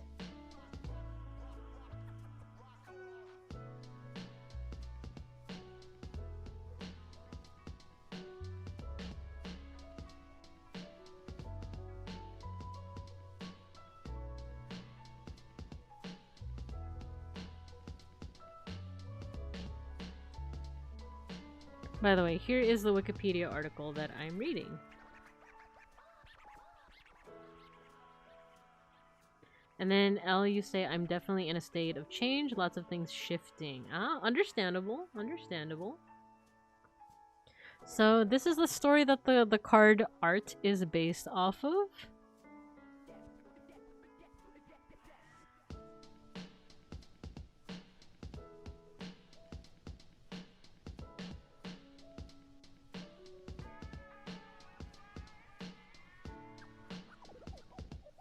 Oh yeah, this seems to be a bit long, so I will just recommend that you guys give it a read. Let me know your thoughts, and L, if you want to read it for yourself, you might even find something from the story that might touch on or give guidance as to like you know, something to think about for 2023 is this aspect of death, maybe something that needs to die or something that is still lingering into the present. And then for 2024, it seems like a cool story. Yeah. For 2024, we have the Chariots. Like I said, I usually interpret this as like a fast trajectory into a goal. Kind of like what Scorpio Blackheart said, like the chariot might be a sign that you're moving on. Maybe not even just moving on, but moving forward into something better or whatever your goal is. Like when I say your goal, like it could be romantic, it could be personal, family, financial, maybe something with work. And if we look at the imagery, I remember this is another, I want to say, Scandinavian tale. So one thing, oh man, the camera's having some trouble with focusing, but let me go ahead and put it up close here. All of the above. There we go. It's starting to focus a little, but we see this this dashing young male figure, right, on a boat. The boat looks like it's Scandinavian in origin. It even has like the top of the boat has like the little dragon thingy, and then he's being pulled by two fish, and he's being pulled on a river. In the distance is something that looks like a a Scandinavian or a Viking house on top of a hill. That could be representative of your goals, and these two fish are helping you move the boat along and move across the river. And I think I noticed this the last time I pulled this card too, but if you look at the water is kind of rushing against the boat, and despite that, you do see like this trajectory from the fish in the boat moving forward. So it's almost like even despite your struggles, even despite your emotions, because sometimes in these kinds of cards, water represents your emotions. Even despite all that, you're moving really fast towards whichever goal it is. Another thing to pay attention to, it's a little bit hard if the camera doesn't focus, but next to the house is a creature. It's some kind of upright creature. It's kind of looming over it. It's only barely discernible. Like it's only barely discernible from like the house itself. So that could be a hint of or something to think of what's to come. Like, do you have a monster that is looming over your goal? And if so, like, you might need to have some kind of plan on how to defeat it. Like, I'm not talking literally, by the way. I don't know if there is like quite literally a monster in the way of your goal, but metaphorically, when I say like, is there a monster in front of your goal? Think about what it is that you envision in your head. yeah, imagine like, no, it's not metaphorical. There's an actual monster. It's Bigfoot, actually. The tale that this is from, I forgot, because I have drawn this before, but let me go ahead and review.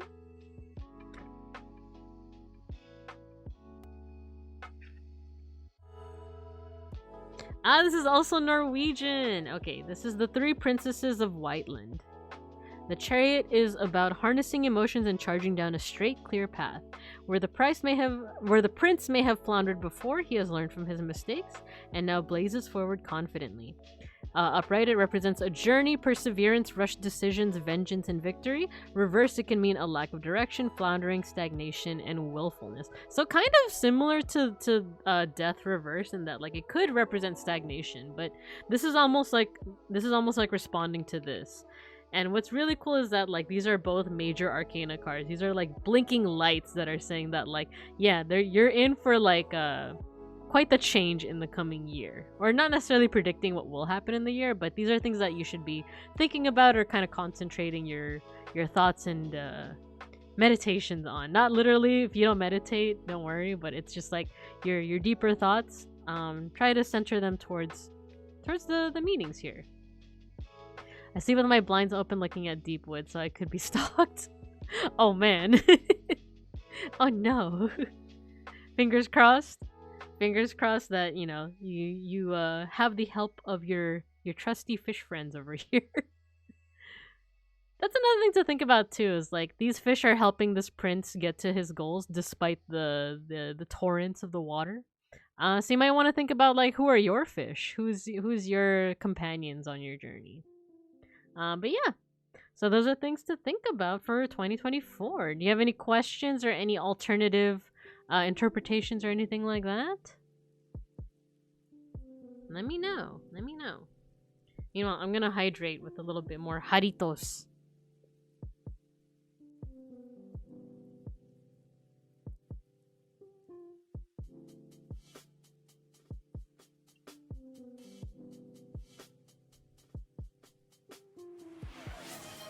Oh, thank you, Sime. Posture check. No questions? Awesome. Well, thank you so much. I accidentally already pressed next, so I think next up was Kuraketa. Gonna go ahead and reshuffle, and then Sime, thanks for joining the queue.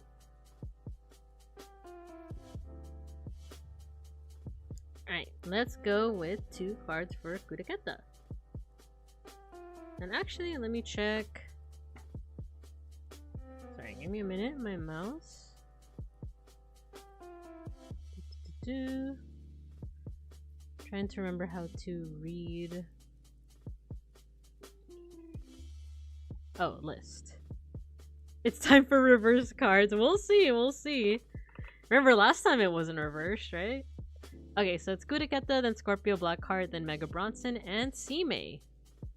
And then if no one joins after that, we will close the queue, but if people still join, I can take probably 1 or 2 more. Alright, Kuraketa.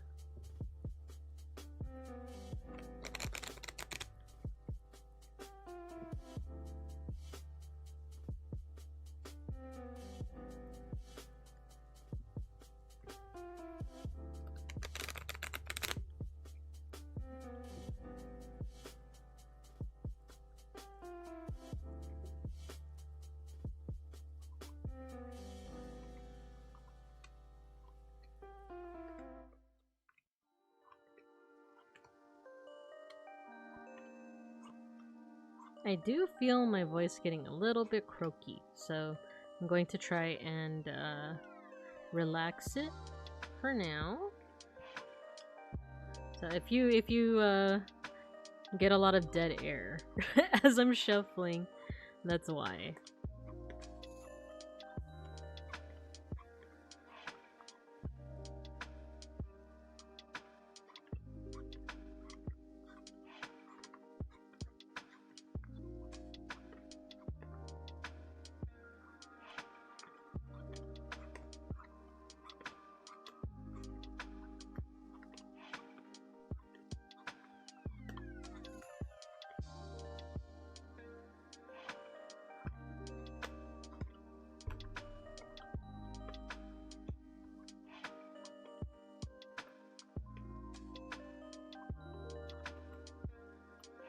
Okie dokie.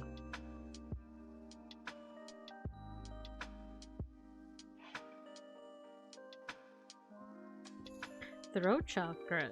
I'm not super familiar with the different chakras, though I'm always down to explore more.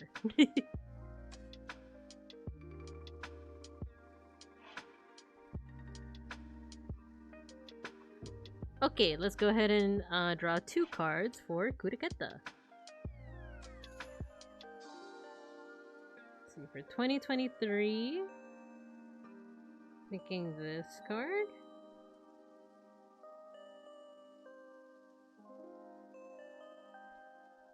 Oh, because my throat is jumping. Yeah. No, I imagine that was the connection. And I was like, yeah. It's also because I've been talking all day at work as well. But it's also like, oh, I wish I knew more about the chakras. Maybe there's something I can do to make it so my throat isn't so croaky. But I think physically, it's also just me needing to relax my voice and also drink more water instead of maybe Mandarin Haritos. Hello, thanks for the follow. It's me, Midnight. Hello, hello. Alright, so these are the 2 cards for Kuraketa. Let's see if they're reversed or not. Okay, so we have 1 reverse card. Oh no, 2 reverse cards. I think you might have drawn both of— oh no, one of these is new. I think both of them are kind of new. Okay. I'm so sorry, Kuraketa, but you know, let's see. Let's see. Maybe these are cards that, like, even when reversed, they'll still bring good things. Hello, it's me, Midnight. How would I get a reading? I having a really tough day. Would love some guidance. Yeah, go ahead. You got it right. Pretty much just press join. These cards are awesome. I like the art. Yeah, thanks, Beans. Yeah, it has to do with a lot of them have art that's based off folklore and mythology. Sasuga. I'm sorry. Sasuga kudakata. It's reversed. Okay.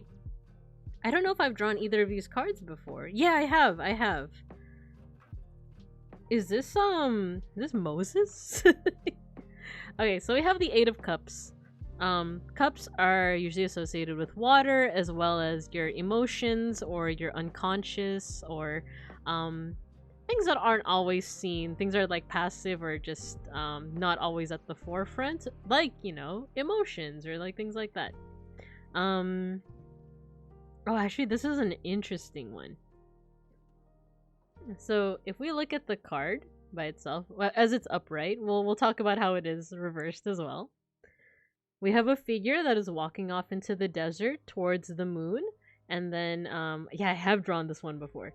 He's leaving behind these cups, but also they're framed by these pillars which look Egyptian. That's why I'm thinking, like, is this Moses? Because, like, you know, in the story of Moses from the Bible and from the Torah, you know, it's Moses leaving Egypt, leaving like a lot of the comforts he had as the Pharaoh's adopted son, to go off into the desert. Kind of the desert, to like lead his people to liberty, to freedom. But in this case, we're looking at a figure that's going towards the moon, which is almost like the ultimate symbol for emotions and the unconscious. Like, if water is symbolic of that, this is like the ultimate symbol of that. So it could be that he's leaving like these cups which might have water in them, like almost leaving like that's you know, small fry. That's just small emotions and small unconscious for the bigger picture, and leaving the comfort and kind of the stability of like Egypt or these pillars in order for something that's a little less certain, but might be for the greater good. However, it is reversed. So, in this case, we have the moon at the bottom and then the cups at the top. The figure is still leaving, right?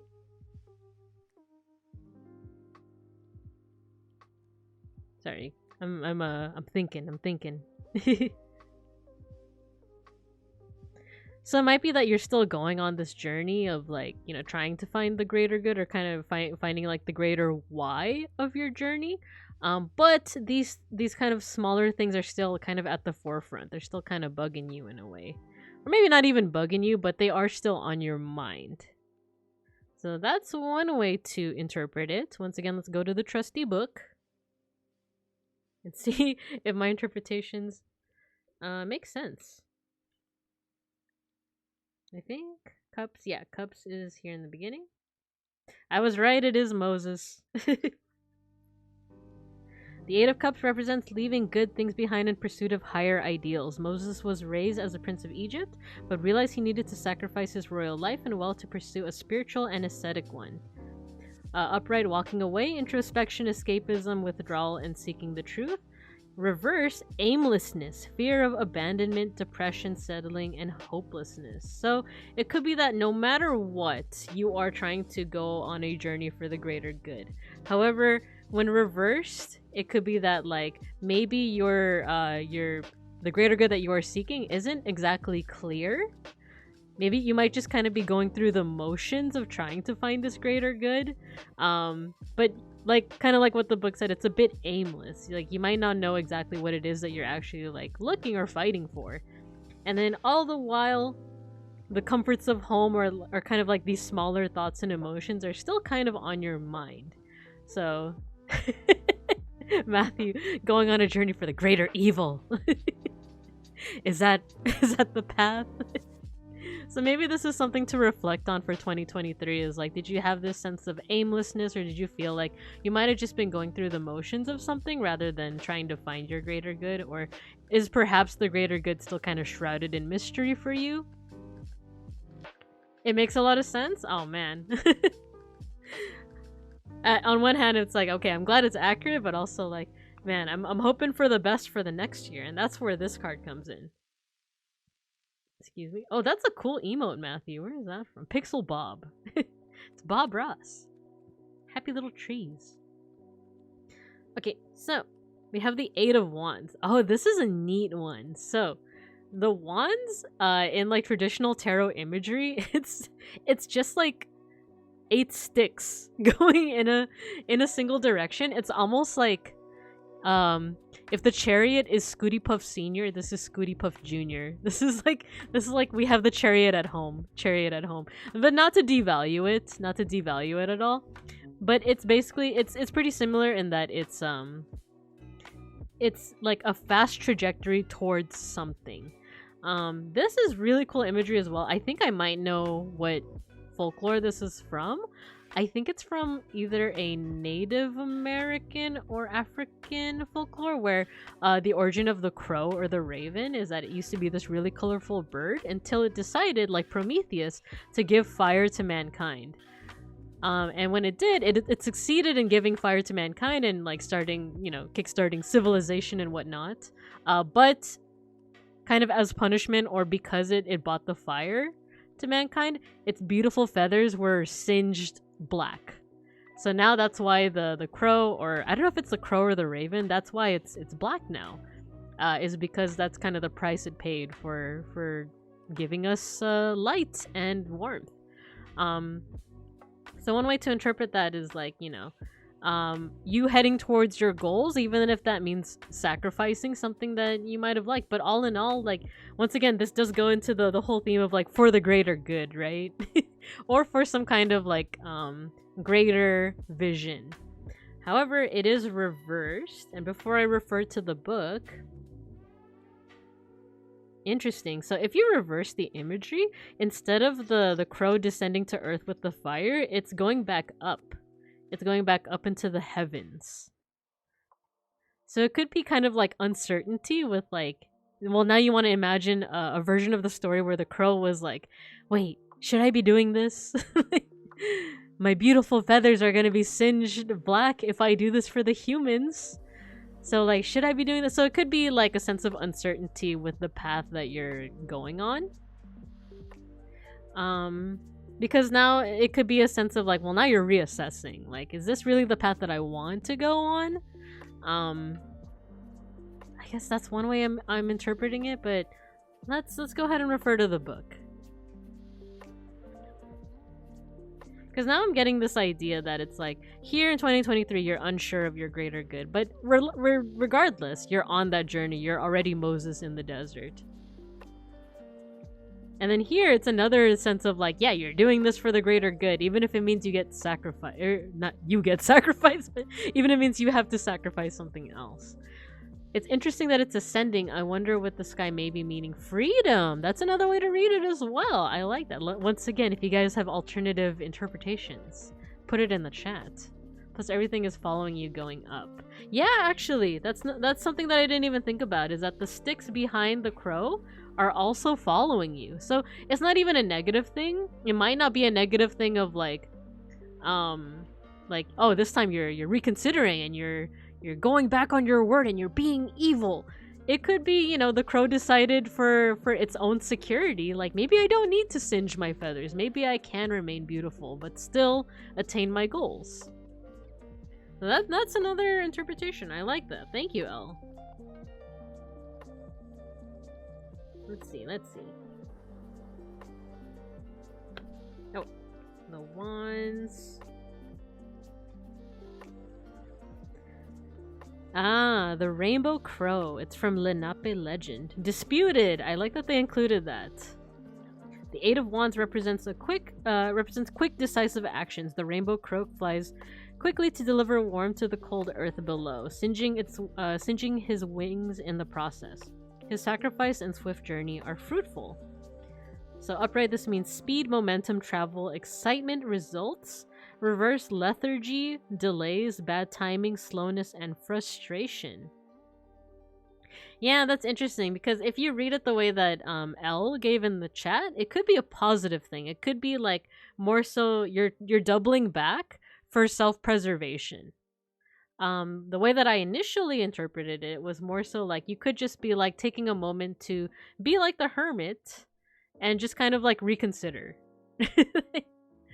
It might not be like necessarily like, okay, I'm gonna go back because I need to self-preserve. It could just be like you taking a step back to consider that as an option.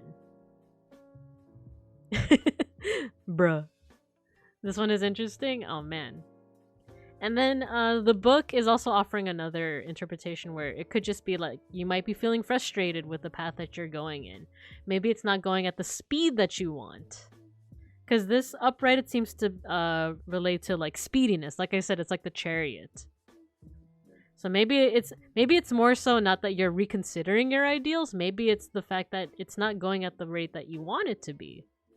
In which case, then you might want to consider like why that is, or like if it's so like do you feel like a sense of like that you need to finish this goal quickly, that you can't afford to like take it slow, or are you perhaps like reconsidering like the goal in the first place? I don't know if that makes sense, but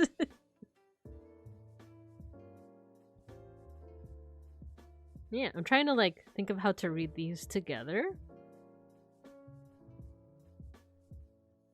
It seems to be just a lot of like reconsideration, but it might even be necessary reconsideration. A lot of like you might need to take a step back and just like assess the situation. If that makes sense. Huh. Do you have any questions or alternate interpretations, or are you do you need some time to think about it? As the cards are kind of like hinting at, like you should take some time. Think on it, chew on it. And while I wait, Harito break. Harito.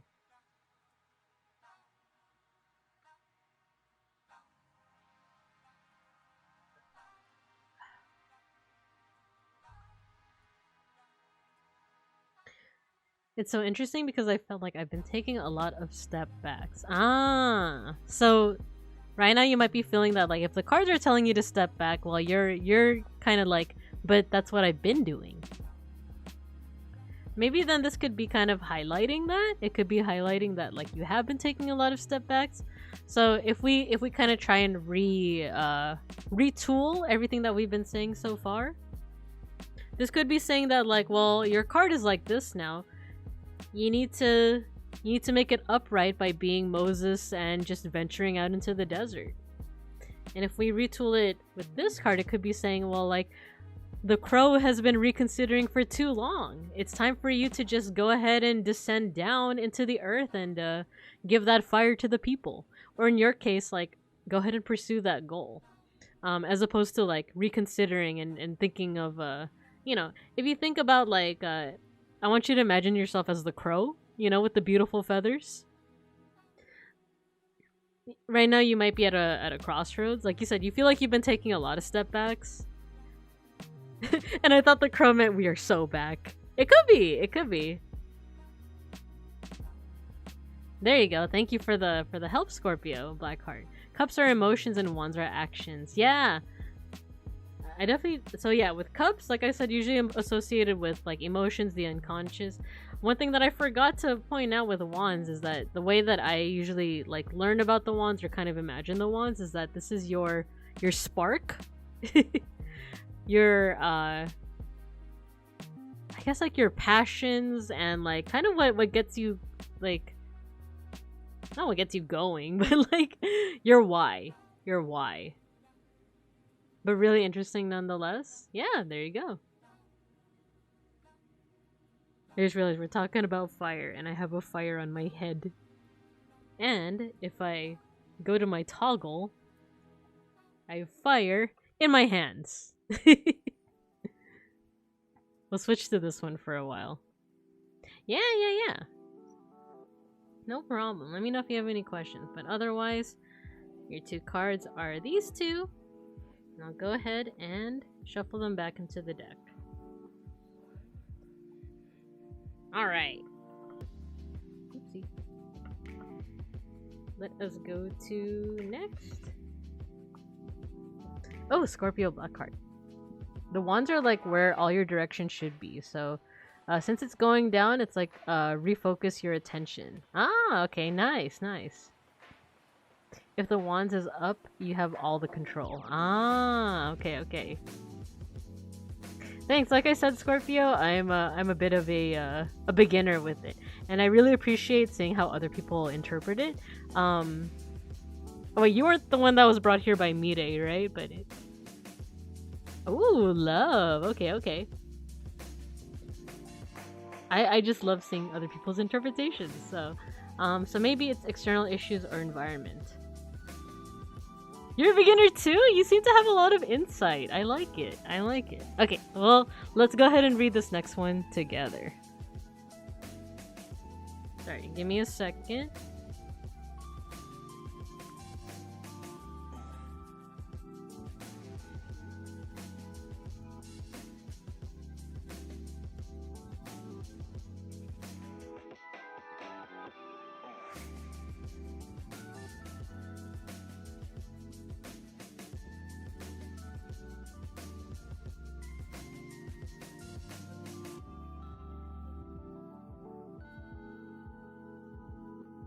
Okay, sorry. I just had to look at a text message real quick.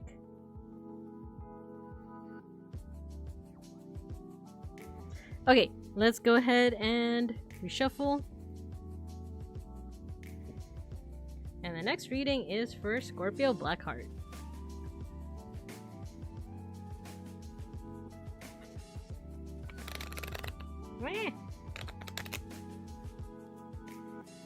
And I kind of like the idea that let's do this reading together, Scorpio. By the way, are you okay with me calling you Scorpio, or do you have a name that you prefer I call you? Because, by the way, you could just call me Babinka. There are people who also know me as Pal, but for those that are just tuning in and knowing me via my streams, you could just call me Babinka. Scorpio's okay? Awesome. Cool, cool, cool. My partner Beans, who is the one who is being pet right next to me, he's a Scorpio. So whenever I see a Scorpio, I'm like, yeah, Scorpion power. I'm a Sagittarius. Well, Sagittarius Sun, Gemini rising. But if you ask me what that means, I don't know. One of us. One of us. Hello, Mr. Nightmare. Ooh, that's a cool name. Hello, hello. Thank you for dropping by. We're currently doing a couple of tarot readings right now.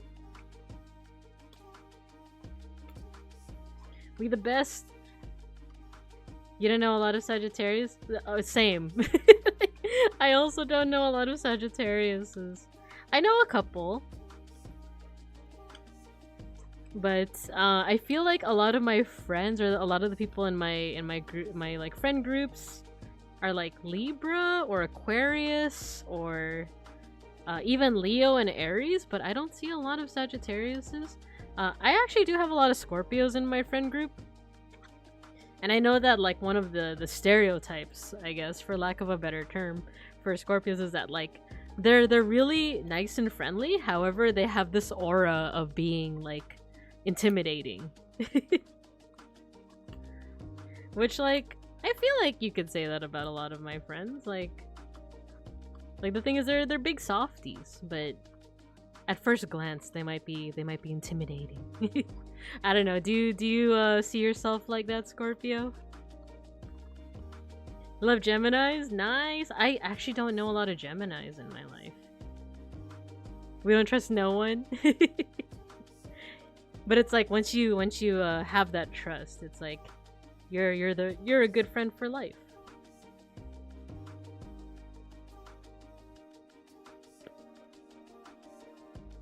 Okie dokie. Let's do a reading. And then after this reading, I am gonna close Q. Once I do, I'm loyal to the bone. Love it! We love to see it.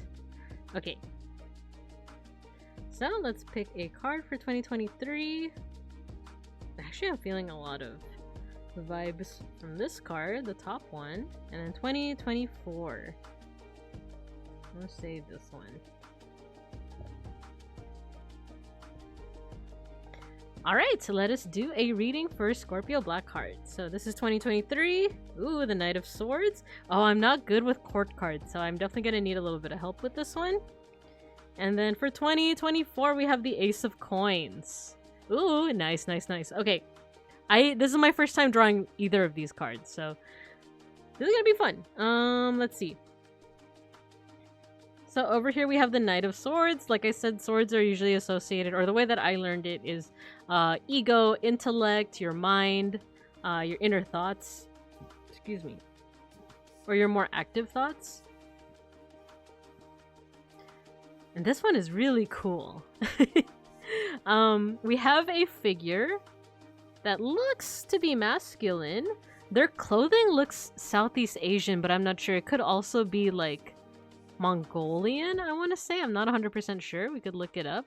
They're on a white horse, and the horse has this trajectory diagonally upwards. So kind of like with the Chariot and kind of like with the Eight of Wands, there's a fast trajectory towards a goal. The thing with the court cards, I haven't, like I said, I haven't studied them as well as I have with the other cards, but I know that court cards can also be indicative of like a person in your life. Usually the way that I read the cards is like, oh, this is about you and this is about something within your mind or your control, but I have heard that the court cards can also be like representative of someone else in your life. So this could be someone that is like on the fast track of pursuing a lot of their ambitions, or at least a lot of the ideas that they had or have.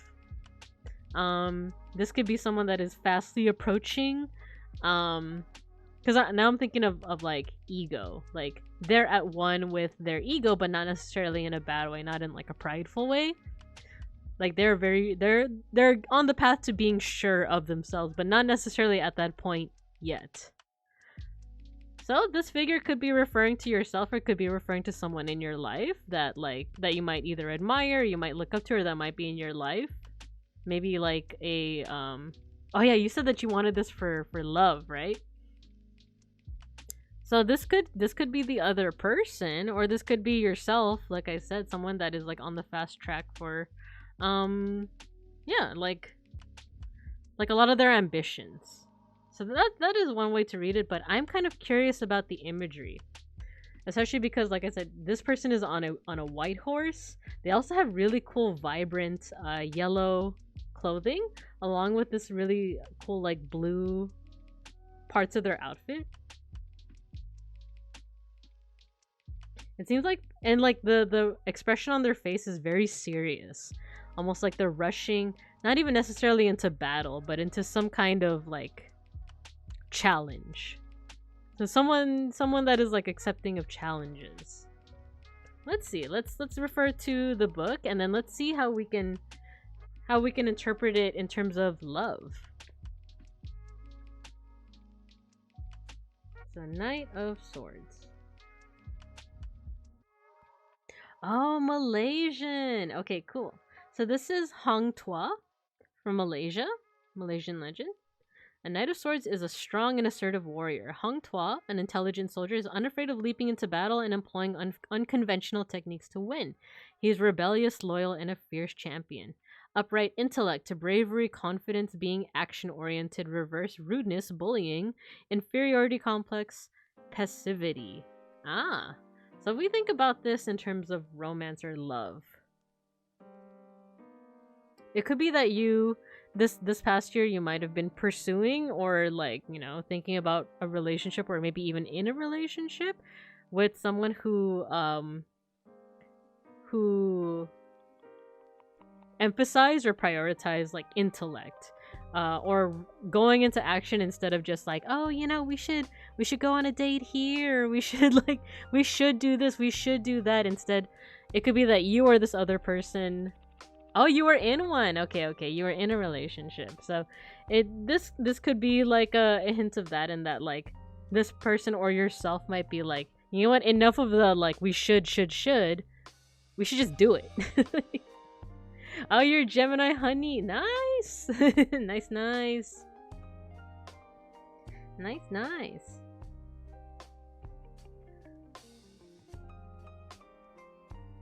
I'm like thinking. If I'm quiet, it's because I'm thinking.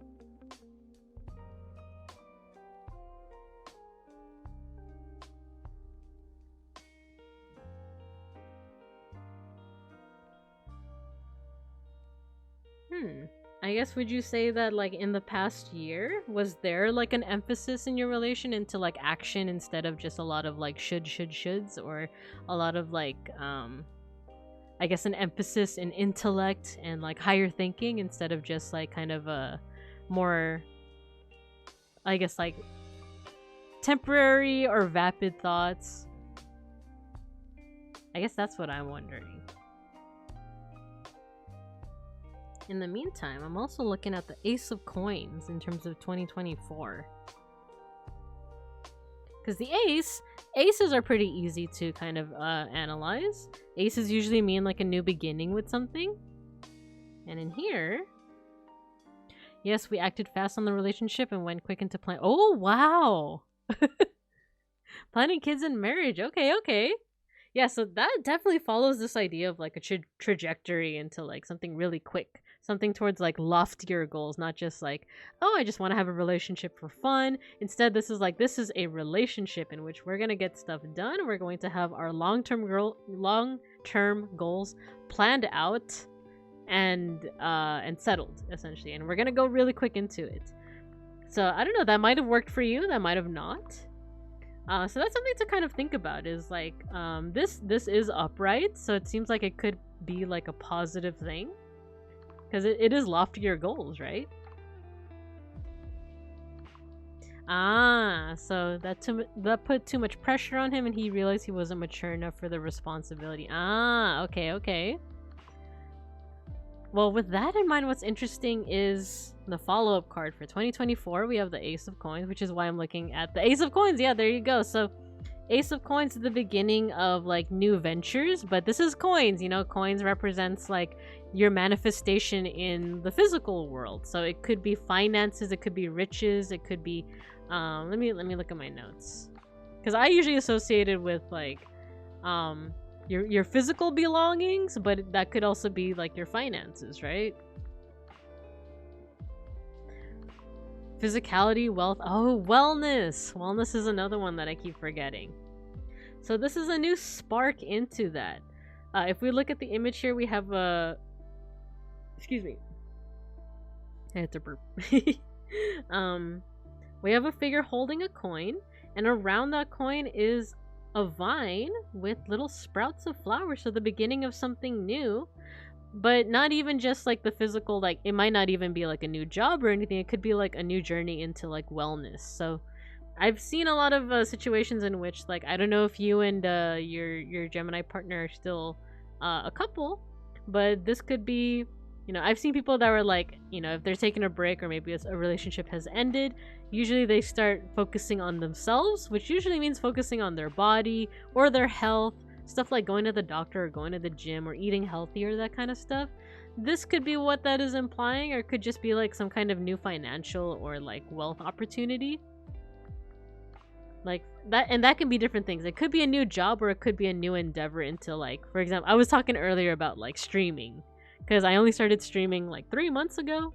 Like I do have a full-time job, so like I'm not like in need of money, but you know, for a lot of people, like something like streaming or a new journey like that, or a new interest, like let's say you're into art or crochet or something like that, that could be an idea to turn into like a little store, like an Etsy store. So yeah, we decided I'm focusing on my career and he's doing a self-love. I see.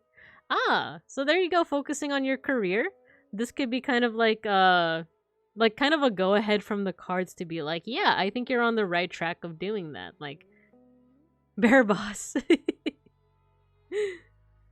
Exactly. So, you know, this could be kind of the go ahead of like, well, now you want to think about like how you can continue further with this, because what's really cool about this card is that it's continuing, this vine is continuing upwards, almost like it's extending even more. Now it's like, well, continue focusing on your career for the year, or rather continue thinking about focusing your career, because like I said, as it says on my marquee at the bottom of the screen, I don't necessarily believe if these can predict other people's thoughts or know the future, But this can just be something to focus your thoughts on, and just meditate on. But I am curious as to what tale this comes from. May I ask if you can pull a clarity card on this love reading? Yeah, sure.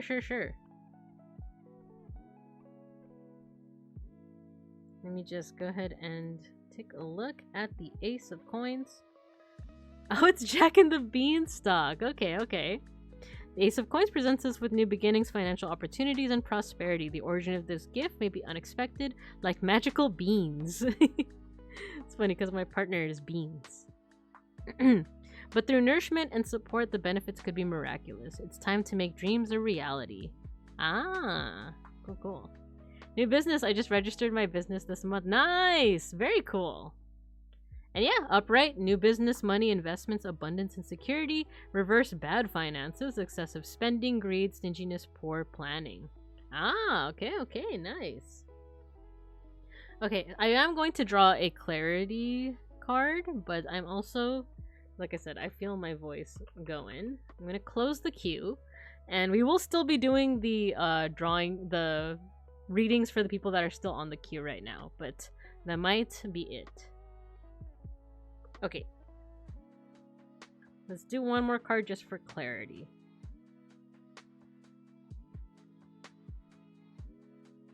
I'm gonna say this one.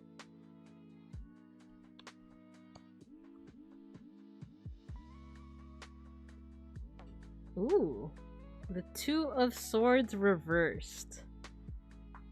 Oh, this is also an interesting one. So this might be kind of going along with this card because they're both swords. I'm also seeing a lot of warm coloration with it. So we see like the fires. We see like these two gold swords over here. I do want to read up on what story this is based off of.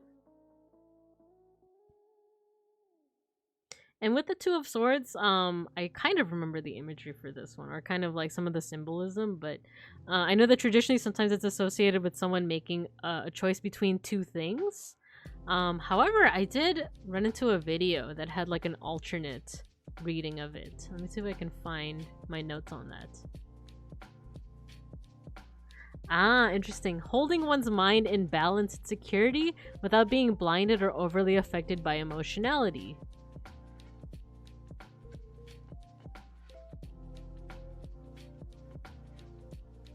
If there is avoidance in making a choice, this is a sign to do it now. However, it was reversed.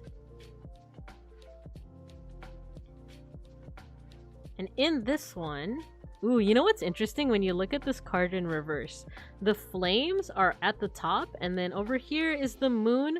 This, the night sky even resembles some water. And if we go with the idea that like the moon and the water represents your emotions, your emotionality, or something in your unconscious, and here we have the flames, you know, associated with the wand, with the wands, or associated with like your passions and stuff. This might be saying that you might be letting your passion, or whatever it is that you associate with the fire, overtake your own emotions, your own kind of emotional clarity. So it could be one of those like you might need to take a step back, take some deep breaths.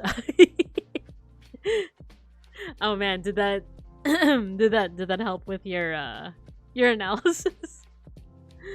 Sorry, my voice is I'm really feeling it.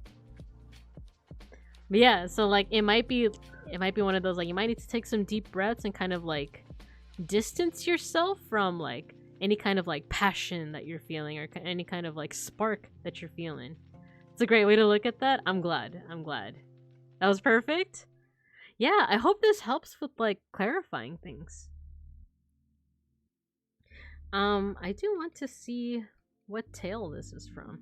Her clothing looks South Asian, like India, Pakistan. So let me see.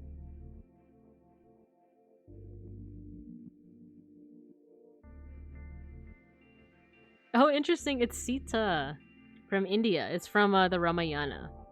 The Two of Swords represents being stuck between choices. Sita's decision between Skyla and Charybdis is not easy and cannot be made blindly. It calls for self-reflection. Things can only remain balanced for so long before a move must be made. Upright facing fears a stalemate, denial, opposition, and a precarious position. Reversed indecision, lies exposed, delays, and overwhelming fear. But yeah, with the other reading that I gave in terms of like, you know, your passions overtaking your emotionality, hopefully that helps. And it looks like it did from your chat message, so yeah, nice. Let me know if you have any questions. I am going to take a bit of a pause to both hydrate and rest my voice a little bit. So give me a second.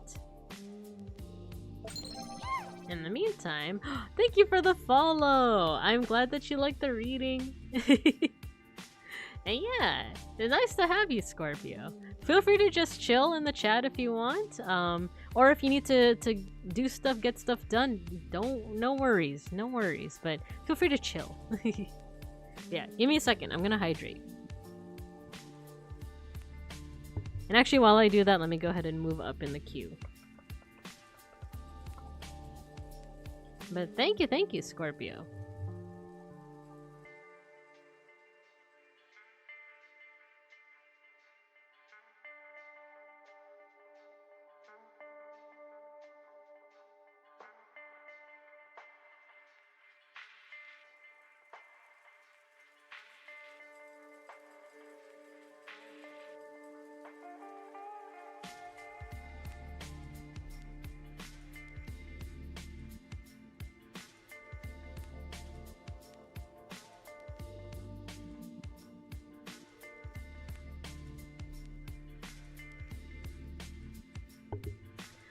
Okay, I'm just waiting for Beans to get me some water.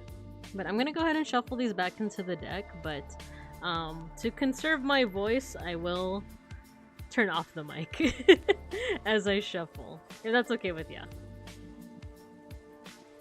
If your voice is too tired to skip me, I can do next stream. No worries. I'm gonna do the last three. So I do Mega Bronson, C-May, and then It's Me Midnight.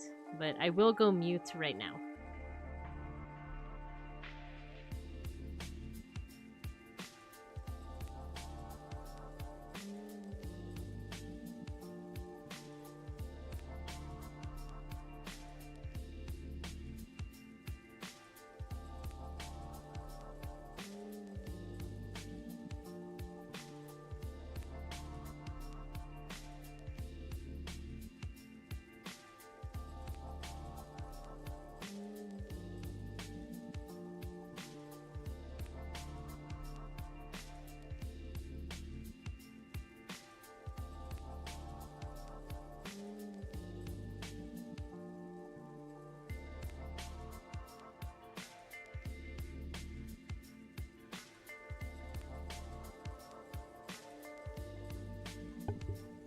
Ooh, Beans got me a nice big glass of water. And you're still cooking? Well, no worries. I can still do a reading. Yeah, let me take some sippy sips.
Alrighty, let's go ahead and do our reading for Mega Bronson.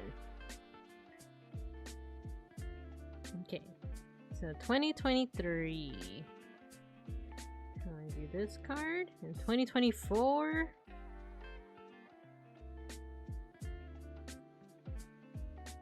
This one.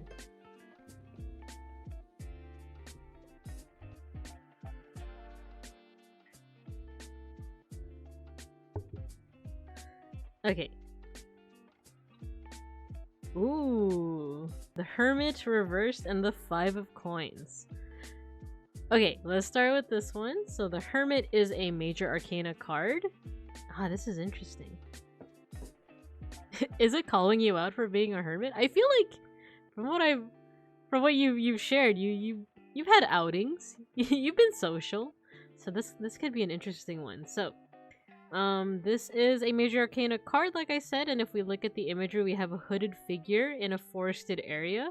Behind them is kind of it could be a sunset or a sunrise, but right behind them is this beautiful white, I want to say stag, but is that the right word? Like this deer?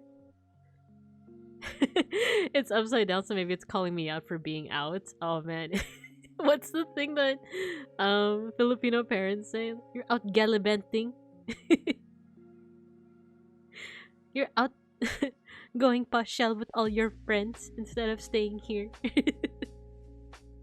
I just love the word like gallivanting. You're out gallivanting again.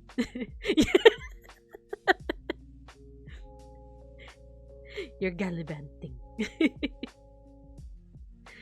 So yeah, this is a really nice...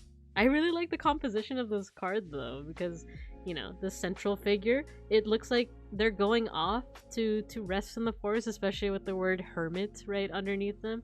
But they have a friend, you know, which, like, we don't know if that friend is like a physical thing. It could just be representative of this person's mindset, or it could actually be a friend. So maybe it's not even that this person is alone. It could be that they're alone with good company, or even alone. This could also be symbolic of their thoughts. They're alone with their thoughts, and that's a good thing. But yeah, you're right. It is reversed. So it could be that, like, you might not have had enough time alone. You might be right that maybe it's calling you out for being out so often. So let's go ahead and see what the book says. And actually, one more thing though. If you analyze it when it's reversed, when it's upside down like this, the white figure is now down on the lower half of the card. So maybe if you interpret this as like a companion or being alone with your thoughts, it could be that, like, maybe you weren't alone with your thoughts, or maybe not alone with like good thoughts. It could have been that you were alone with like thoughts that you would have rather not had at that moment, you know? Everyone has bad thoughts nowadays. So maybe that's what this card is trying to say, is that maybe you were alone, but it wasn't in a good way. So those are a couple of interpretations. Either you didn't have enough time to yourself, or if you did have like time to yourself, maybe you weren't alone with your thoughts in a good way. Skewered.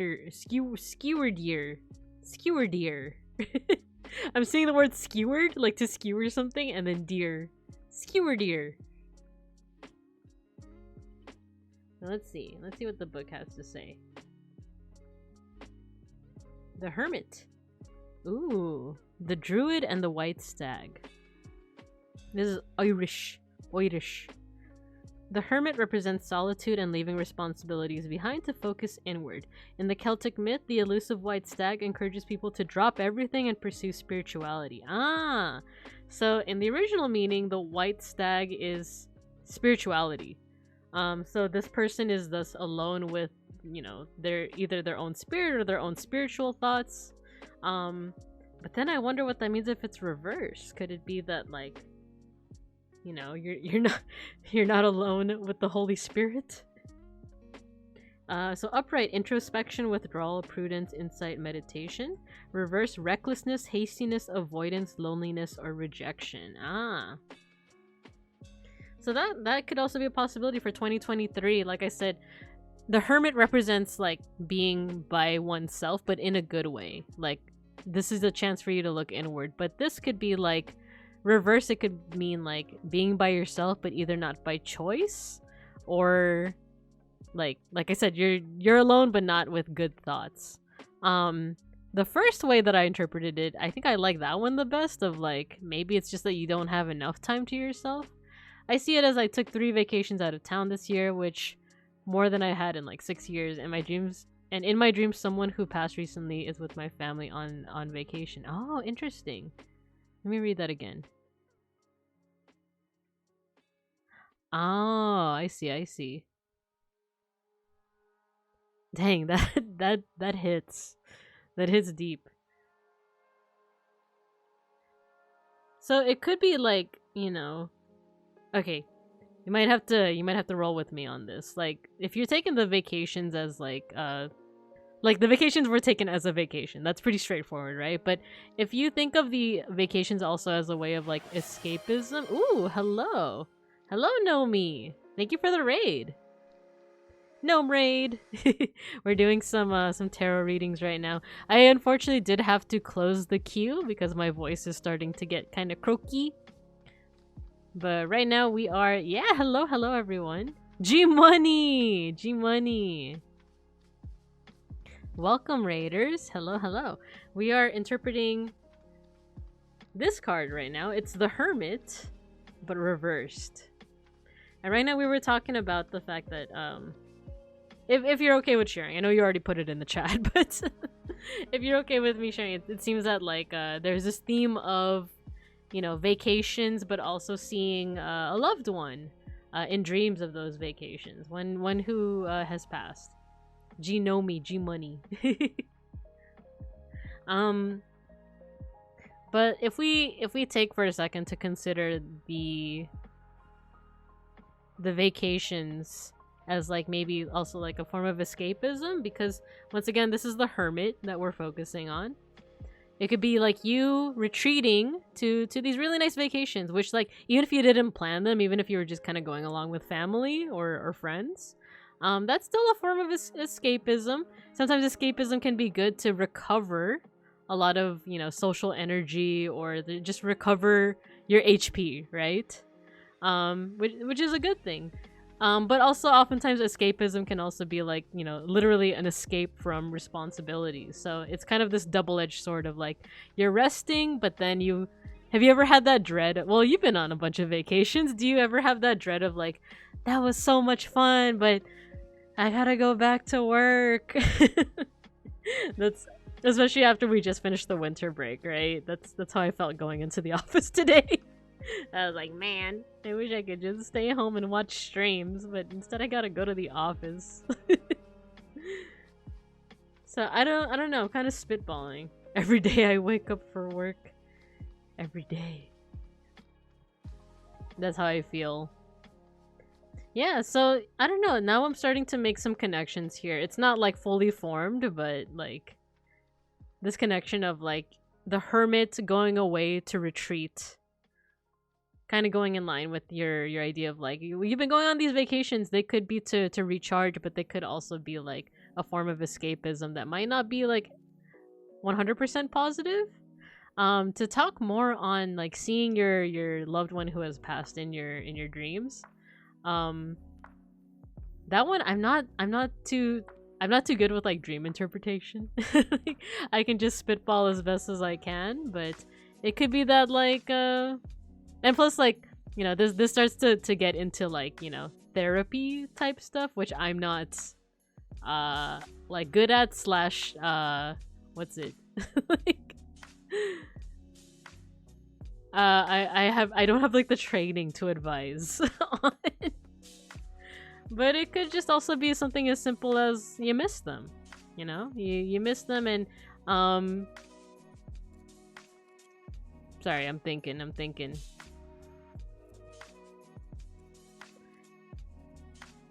I don't know. I guess like what I'm thinking of right now is like I had a friend who it's definitely not the same thing, but just to see how I'm kind of connecting the dots in my perhaps ADHD brain is. Yeah, I'm not a board certified bear psychoanalyst, unfortunately. I'm just an art historian.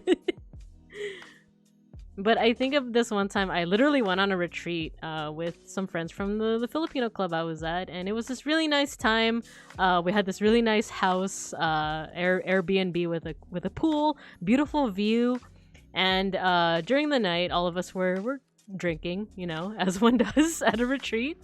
And I went out to the pool, and one of my friends was there crying, and she was happy for the experience. Why were you retreating from? It's a retreat, as in like just a nice little who am I retreating from? Responsibilities. It's like a leadership retreat essentially. But this person was like was pretty sad, but it wasn't because she wasn't enjoying herself. It's because she had recently gone through a breakup, and the person that she had broken up with was part of our group. And had they not broken up, or had there was something that happened to make them break up.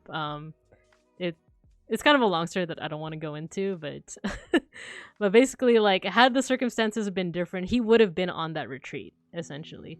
And the person that I was talking to was crying because it was this like kind of bittersweet, like, I'm having a great time, and it wasn't even that I miss him, it's that I know that he would have also had a good time. So it wasn't like it is also like I miss him, but it's also this more of like he would have really liked this. He would have really liked being in the pool and like seeing this beautiful view. He would have really liked spending time with everyone. So that's kind of where my brain is going at right now. It's not even like, yeah, you probably miss this person, but it's also the idea of like this person would have really liked this as well. Which I know we're getting kind of deep, kind of kawawa, but that's what dreams are, is that you miss them. But I was thinking the white stag is something spiritual along for the trip. That too, like we talk a lot about like, are we superstitious or maybe just a teensy bit stitious? It could be that the white stag is this person that you're thinking of. Morning possibilities, yeah. Exactly. The music is even like the music knows, the chill hop knows. I'm a little stitious. Yeah, me too. That's what I think too. I'm kind of stitious. Like when I was giving myself the reading with this deck, I do feel like tarot decks sometimes have personalities, and if I don't use this one a lot, I feel like they get mad at me. And they give me crappy cards. But also stuff like traditions, stuff like, the New Year's traditions that I was talking about earlier. I like those because, for one, it's a nice connection to your culture, your heritage, to your family. It's also kind of fun. It's fun to have a drawing of fruit. Wait, let me redirect to that real quick. My fruit! My lucky fruit. Gotta respect the deck. Yeah. But yeah, that was all just one card. Let's go ahead and go into what to consider for 2024. This is an interesting one. The 5 of Coins. So if we look at... Oh no, this is such a sad story. I know this one. Round fruit poggers. A drawing of fruit? She's cute. I know this one. This is the tale of the matchstick girl. It's a sad tale, but... This one is the 5 of Coins. Coins usually has to do with your finances, but also your wellness, your the material world. The 5 of Coins shows someone, this little girl. She is taking shelter within, not even within a church, but within the arches of the exterior of the church. She has a little matchstick and she's kind of guarding it really closely. But she's out cold. She's out here in the winter snow. Her feet and her hands are red, probably swollen with hypothermia. So it's kind of a bleak image, right? But the 5 of Coins usually has to do with like wanting for charity or wanting for like how do I say this? Let me look at my notes. What's funny is that there's a secret project that I worked on. It hasn't been revealed yet, so I can't say a lot, but let's just say I'm pretty familiar with the 5 of Pentacles, or the 5 of Coins. Here we go. So according to my notes, concerns with lack of finances or wellness, looking for wealth during a time of need, despite it being right in front of you. Be aware of the charity that you already have. No, your money!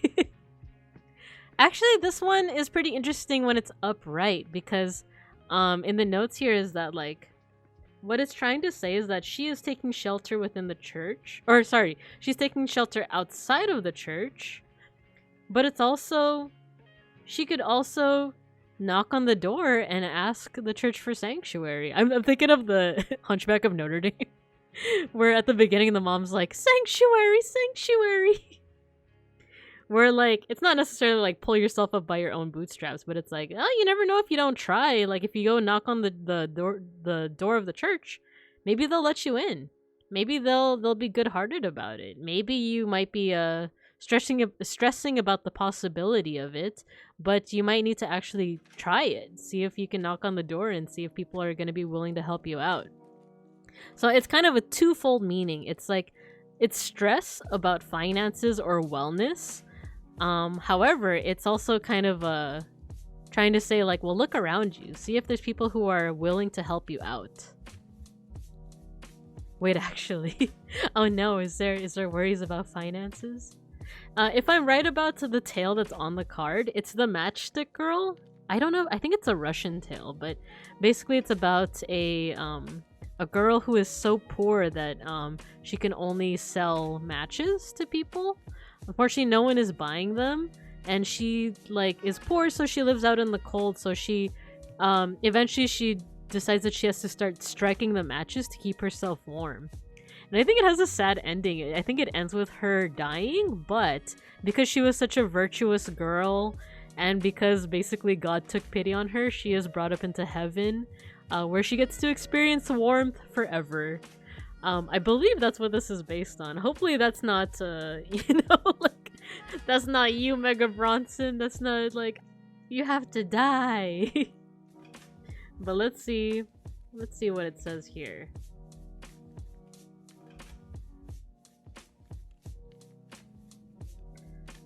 The Five of Coins represents financial hardship and feeling left in the cold. The little match girl needs help, but no one is willing to help her. She struggles alone despite her proximity to a force that could potentially help her. Oh, it's from Denmark. Okay, it's from Denmark. Well, I'm hoping I don't die. Dang. Well, yeah.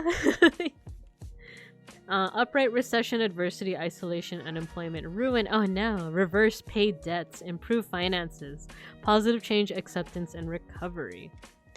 Here though, like, so it says the same thing though of what I had in my notes of like, there is like, she is next to a church, they could help her. However, she might also be feeling discouraged because like everyone else was treating her like not so kindly and like not buying her matches. So that could also be part of it. It might be that you're not seeking support because you might have been hurt in the past, or you might have like asked for help before and people didn't help you. But this might be saying like, well, do it anyway. Still keep on asking for support. Because, you know, just because one person might not be helpful doesn't mean everyone is going to be helpful. So that's one interpretation. So moral of the story according to Matthew, learn bushcraft skills so you don't freeze to death in the cold. Exactly. Exactly. So how do we read these together is, I guess, the question. Here we're looking at the hermit, so a sense of like isolation or loneliness or being alone. Maybe not necessarily in a good way. Maybe even like there is a tinge of like, you know, spirituality with the stag and the conversation that we had. Actually, if we even connect the images together, is this person retreating? And this could be the continuation. This person has retreated into like a church or into like a space where they could have support. They're in proximity, as the book said, to support. But we need to go further and knock on the door of the church, or basically reach out to people who might be helpful to us. So if you were, basically what I'm getting from this is, if you have been feeling isolated, reach out. Because you never know. You never know if people might want to help or not. Then that's one interpretation. But let me know how that sounds. Let me know if you have any questions. I will go ahead and hydrate.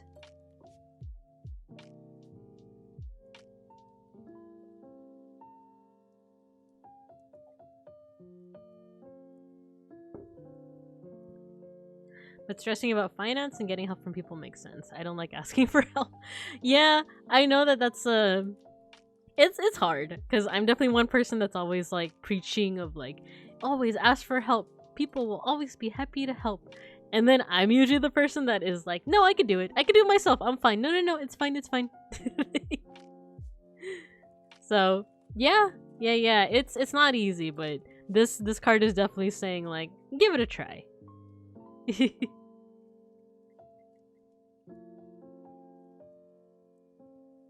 But okay, let me know if you have any questions. Otherwise, I'm gonna go ahead and move on to the next person on the list. Yeah, Beans and...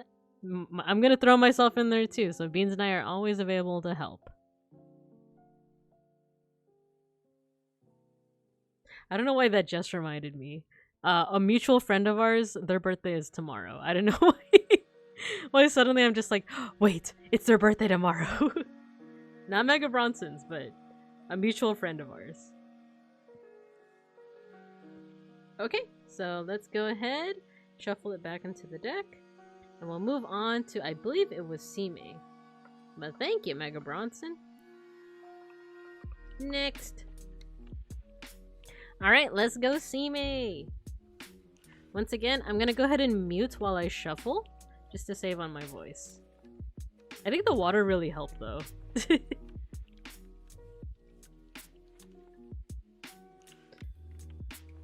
I'm the worst with birthday. Okay, Mega Bronson, it's they've been in chat before. It's Mr. Rage. Or DT Rage. His birthday's tomorrow. Is this a friend you gift? A friend I gift. He has a friend.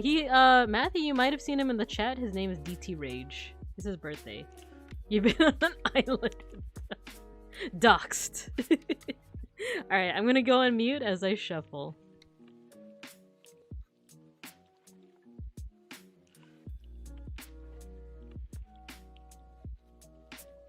And I am still reading chat, but I'll respond after the shuffle's on.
Sorry, I'm just gonna pause on the shuffling. I'm gonna keep on shuffling, but I just remember the conversation you guys are having in the chat is like the Sonic meme of Dr. Eggman being like, what the fuck are you two talking about? The funny thing is I do know what you guys are talking about, but I'm imagining Matthew being like, what the fuck are you two talking about?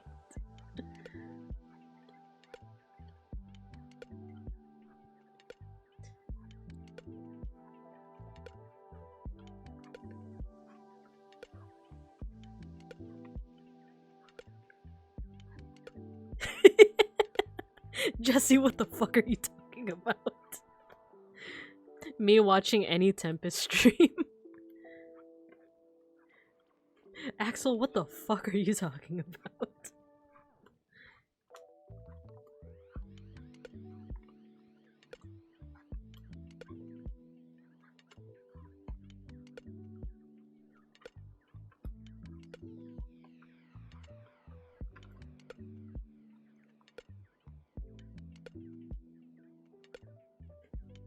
Me with any of Randon's long streams. I missed out on his Funger 2 playthrough because I was at the office today. I'm gonna watch it tomorrow. So I'm working from home tomorrow. Nice, Sime. You finally decluttered your room, finally got more space. The whole thing, yeah, I know it's like 6 hours. I'm gonna try. But nice, Sime. That's always such a good feeling, right? Decluttering and being like, whoa, there's so much space for activities. Yeah, it's 6 hours long. I know. I'll try. My room is cluttered as fuck. I slept, and when I could watch, he already. Ah, dang. I feel the same. I just got home like, what? So it's 9, so like a couple hours ago. I know the feel. I know the feel. Okay, let's go ahead and draw some cards for Sime.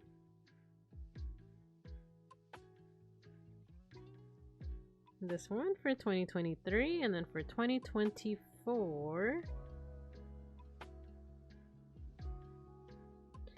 Something tells me the back of the deck. There we go. Pain pickle. Now you can do some exercise. Awesome. Oh, you know what? You know what might be a fun stream idea if I can get it to work? Ring fit. I might want to do a ring fit. Yeah, I did it before. It was really fun. But let's go ahead and do this reading for Sime. We have a card for 2023 and one for 2024. Oh, hey! It's this one again. And the 9 of Swords. So both of these I've drawn before. This one we drew for, was it Kudeketa? Yeah, for Kudeketa. Mokopi Bear Stream one? Oh man. That's the one that captures your movement, right? I have to become 3D for that, don't I? Or at least actually, can you do that if you're just like live 2D? Or definitely not if you're a PNG tuber, but Mokopi Bear. Hi 1000! Hello. Welcome. We're doing some tarot card readings, however my voice is already kind of going, so I did have to close the queue, but feel free to stick around. I don't think live 2D. Yeah, you have to be 3D for Mokopi, right? I know that Big Ham did it recently. Random thought I had. Bibinka reminds me of the Arabic Habibi. Term of endearment and bromance. Aww. Habibinka. Habibi. Wait.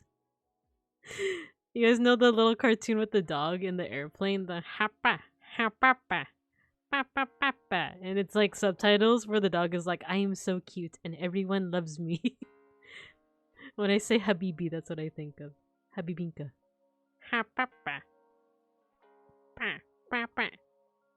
Oh my god, these cards. Yeah, these are interesting. So, we drew this one for Kudeketa, but I believe it was reversed. And then this one actually is reversed. So, let's go ahead and look back. So, this is the 8 of Cups. Once again, the cups represent emotionality, emotions, or the unconscious, or something that is kind of like passive and not at the forefront of your thoughts.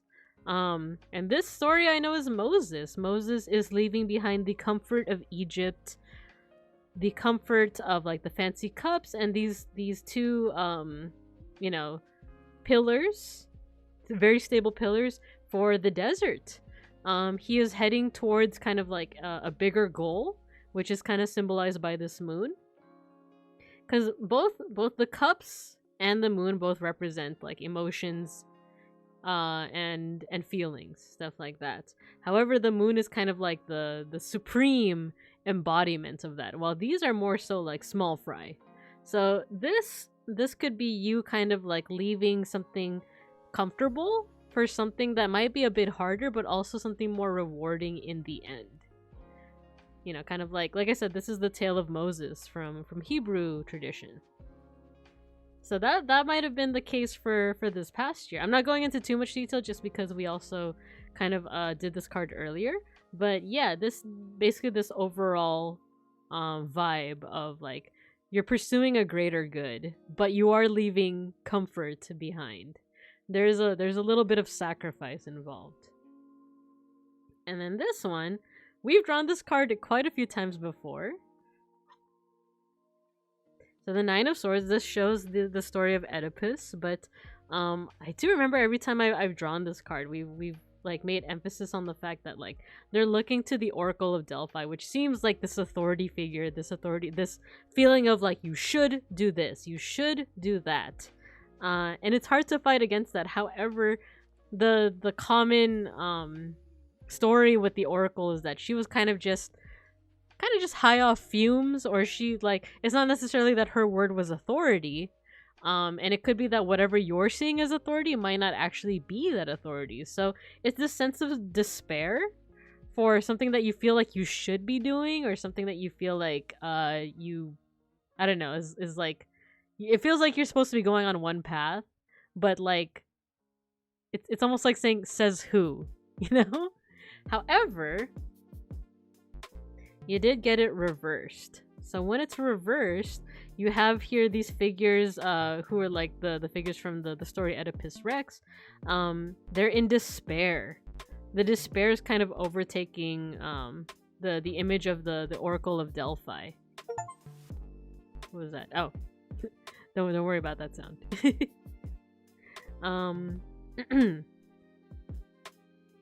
Actually, I think all the times that I've drawn this, I feel like it was upright. So now I'm trying to think of like reversed.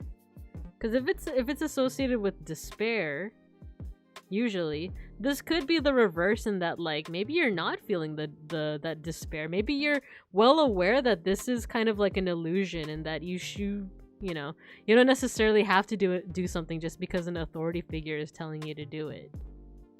I am also going to look at my notes real quick.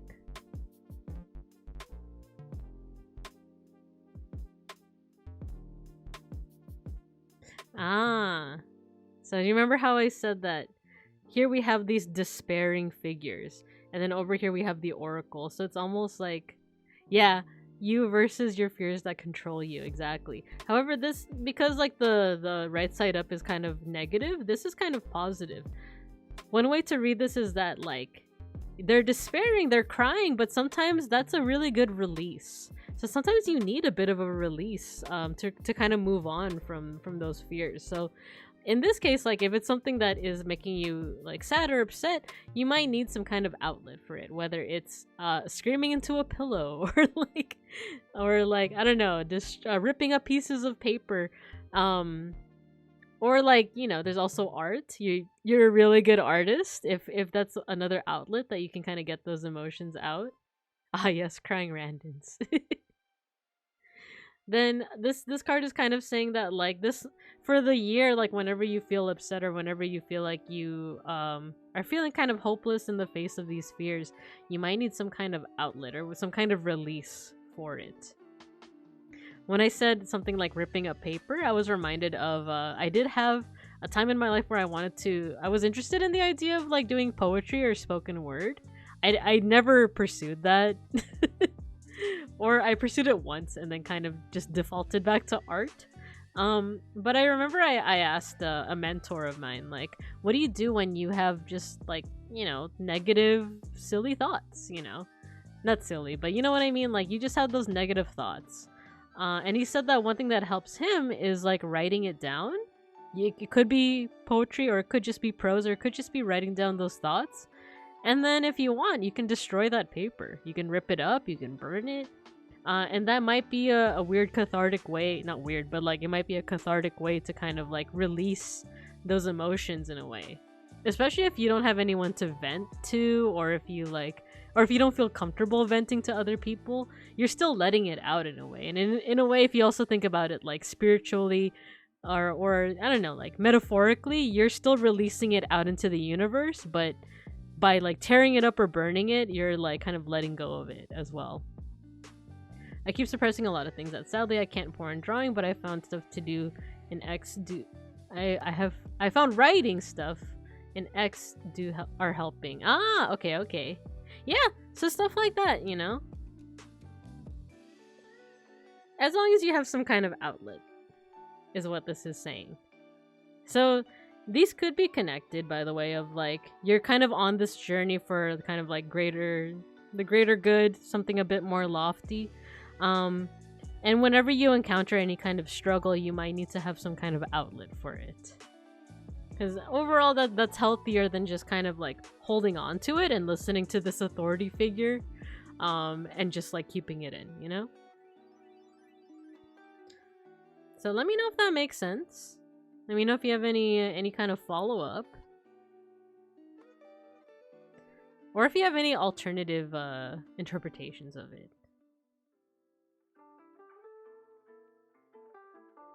I'm gonna hydrate. Hydrate, don't dehydrate.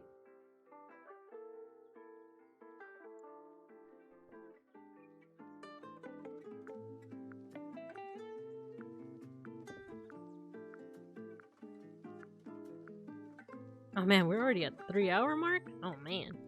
Well, we have one more reading left. But yeah, see me. Let me know if you have any other questions.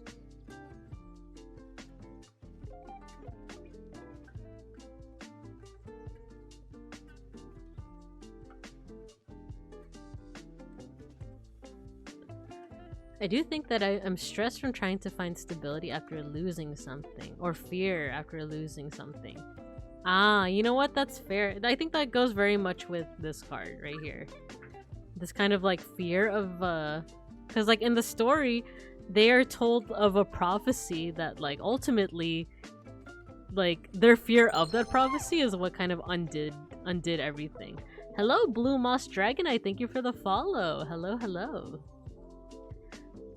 So this actually, what you just said, Sime, actually relates to the story a lot, because had the two parents over here just kind of like treated their son with love and affection, then the prophecy in the card would have never come to, or sorry, not in the card, in the story, would have never come to pass. They would have just had a happy life, but because of this fear, the fear of something that was going to happen in the future, they tried to take precautions, and that ended up being their downfall. Like their son ended up growing up into Oedipus and kind of fulfilling the prophecies. So it could be trying to say that like the fear of there is like a fear holding you back. Ah, Mega Bronson says hi, Blue Moss Dragonite. This is also kind of saying that the fear of something might be worse than the actual thing you're worried about.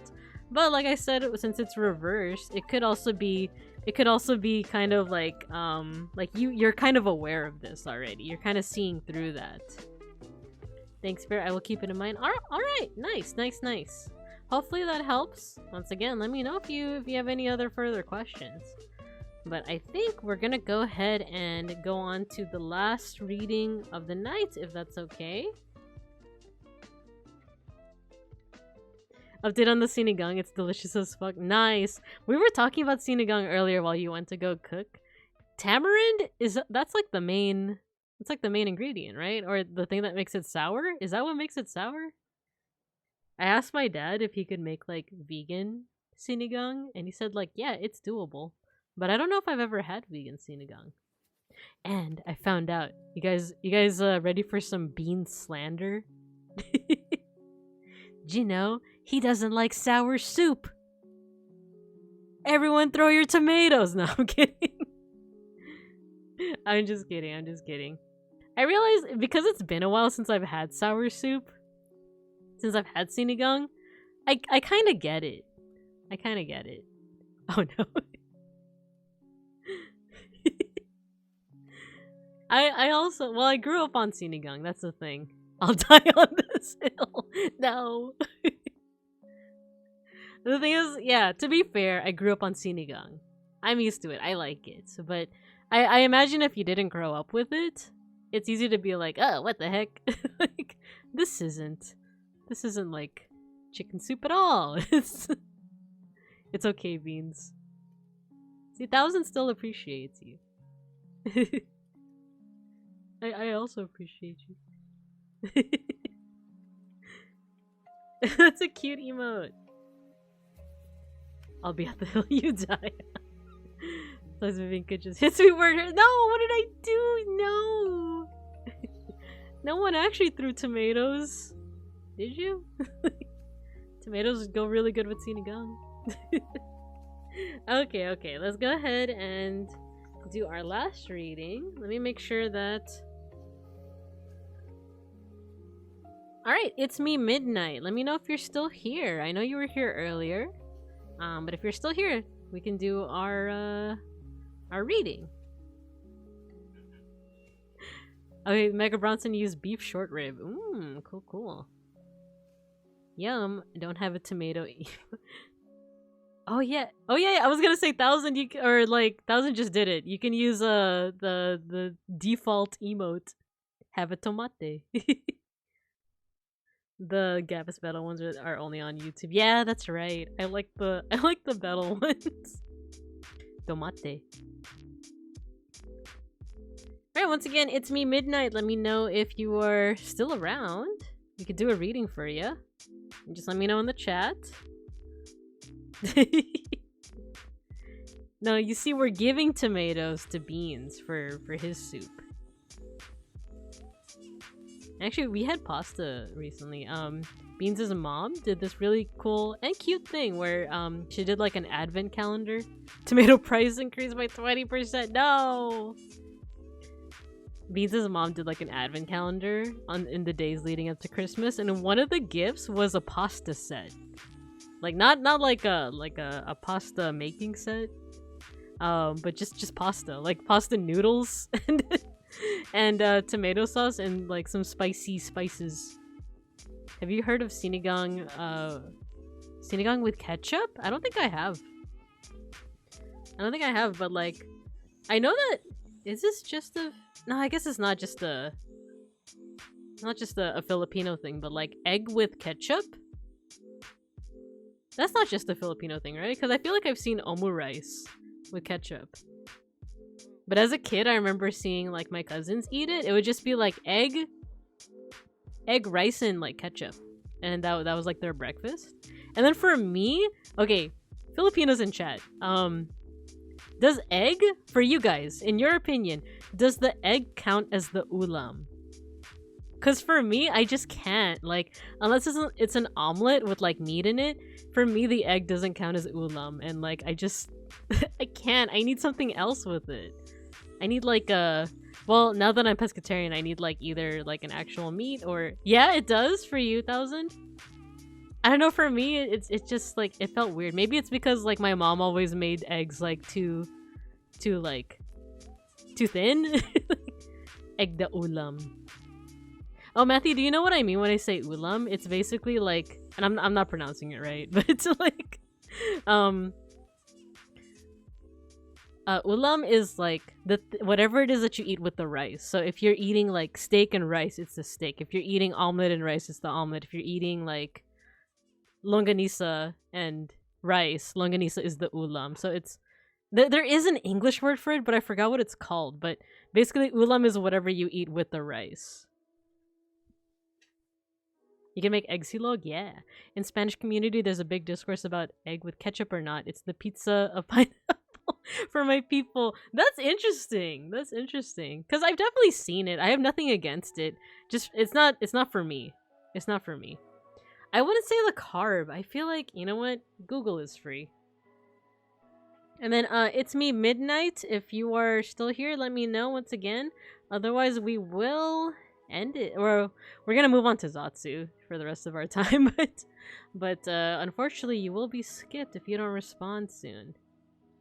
Okay, how do you pronounce, or not pronounce? How do you say ulam? What do you? How do you translate that? There's like a name for it. Oh, it's like a weird French name. Viande? It's like V-I-A-N-D. Eggs with vinegar? As in you don't like eggs with vinegar? Or you like eggs with vinegar? Because I don't know. I don't think this is a hot take. But I love vinegar on everything. like everything. You like eggs with vinegar? I also like that. Well, I always put vinegar on my rice. I don't think that's too much of an extreme move, you know? Alright, sorry, before we go into this discussion, it's me, Midnight, going once, going twice, going 3 times, and sorry about that. Oh, that's not how you spell next.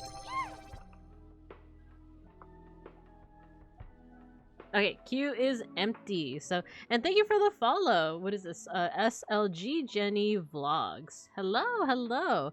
You're catching us at the tail end of our tarot reading stream. I have closed the queue, but if you still want to chill with us and just chat, I'm gonna go ahead and move into just chatting. Yeah, sorry about that, Jenny Vlogs. Yeah, my voice is kind of going, so unfortunately, like I did have to close the queue. But feel free to chill if you want. Right now we're talking about food takes. So let me catch up on what you guys were saying. Let's see. You like eggs with vinegar, eggs with ketchup. It's the last resource if there's no salsa. You know what? I didn't really like like what's interesting is I never had eggs with salsa for most of my life until I went to college. And then I had it for the first time and I was like flabbergasted. It's amazing. If you guys have never had eggs with or even like an omelet with salsa, it's so good. It's so good. Man, that was like life changing too. And the college I went to, they had like a an omelet bar where like the guy made the omelet in front of you and like just like offhand I saw like a little like container full of like salsa and I was like, "Okay, let's try this together." It was so good, y'all. That's clearly one of the takes of all time. You need to ask a question. You can ask a question, but I won't be able to do a I won't be able to do another tarot reading because, like I said, I did close the queue. So sorry about that, but you can feel free to catch me next time I do a tarot card reading. I do usually do it every 2 weeks. So yeah, there will always be next time. Everything with salsa is better. Yeah, yeah. What was I gonna say? Oh, when we were talking about vinegar. So, quick story time. Back in high school, I don't know if Mecca Bronson is familiar with the story or the teacher I'm gonna be referencing, but I took a government slash economics class. Like the first semester was government, the second semester was economics. That was just our high school curriculum. And the teacher, she was teaching something about supply and demand. You know, the usual type of things that you teach in economics. And she said something about like there are certain things that are always in demand. Like let's talk food, you know, like candy or eggs or bread, carbs, that kind of stuff. And then there's stuff that is very rarely in demand. And she for whatever reason brought up pickled pig's feet. Which if you don't know what that is, like it sounds kind of gross, right? Like ew, pig feet for free? And then pickled? Ew. But like the whole thing with like, you know, the pickling process is that it's just something that's been like soaked in vinegar. I don't know if soaked is the right word. But it's basically like, you know, pig's feet, but it's been soaked in vinegar. Um, but if you don't know what that is, it sounds disgusting, right? And then for whatever reason, this economics teacher is like, all right, to demonstrate supply and demand, I'm gonna give you guys this offer. If any of you are down to eat pickled pig's feet, you can skip the next quiz. And y'all, I hated economics, so I was like, yeah, I'll eat the pickled pig's feet if that means I get to skip this next quiz. And yeah, that's exactly what I did. She brought like a jar of pickled pig's feet on the day of the quiz and she was like, "All right, whoever wants it, you can do it right now." And everyone was like, "Ew, it sounds so gross." But like me and I want to say like 5 other people were down. It was for me, it wasn't more so that like, "Oh, I love pickled pig's feet." It was more so like, "I don't want to take this quiz." And it wasn't even that bad. It really was just I want you to imagine like pork, but just like soaked in vinegar. In fact, it's almost like the fatty part of pork soaked in vinegar. That's really all it was. It wasn't even that bad. And the thing is, like I said, I do like vinegar a lot. So for me, it was like a win-win. I get to eat something kind of strange. Maybe not good for you, but I got to eat something strange and I didn't have to take that quiz. So, you know, pickled pig's feet. That's the secret right there. But also now that I tell this story, it's like how the like why why did the teacher do that? Why was she like, "Oh, I double dog dare you to eat this pickled pig's feet." And you get to skip the quiz. So I don't know. I don't know.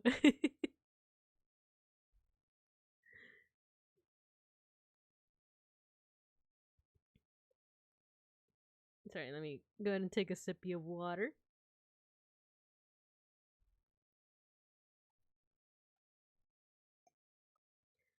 Yeah, Beans definitely knows. I eat every time I eat rice. I always put vinegar in it.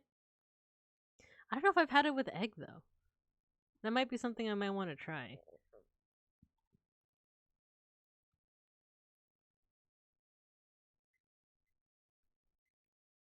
Not gonna lie, I put vinegar in fried rice as a secret ingredient. That sounds good. I also add vin to the rice. It's good, isn't it? And I feel like I'm better for you introducing it to me. Could see that backfire if anyone made objections to being haram. Yeah, actually, never thought about that. Yeah. It's good. It's good. It sounds like it's good. Try to think of like the best fried rice I've ever had. Well, the one that sticks out in my mind is from like a Thai restaurant. I want to say it's a Thai restaurant. You know, I'm gonna look it up. Just make sure you put it first, though. Like as you're cooking it.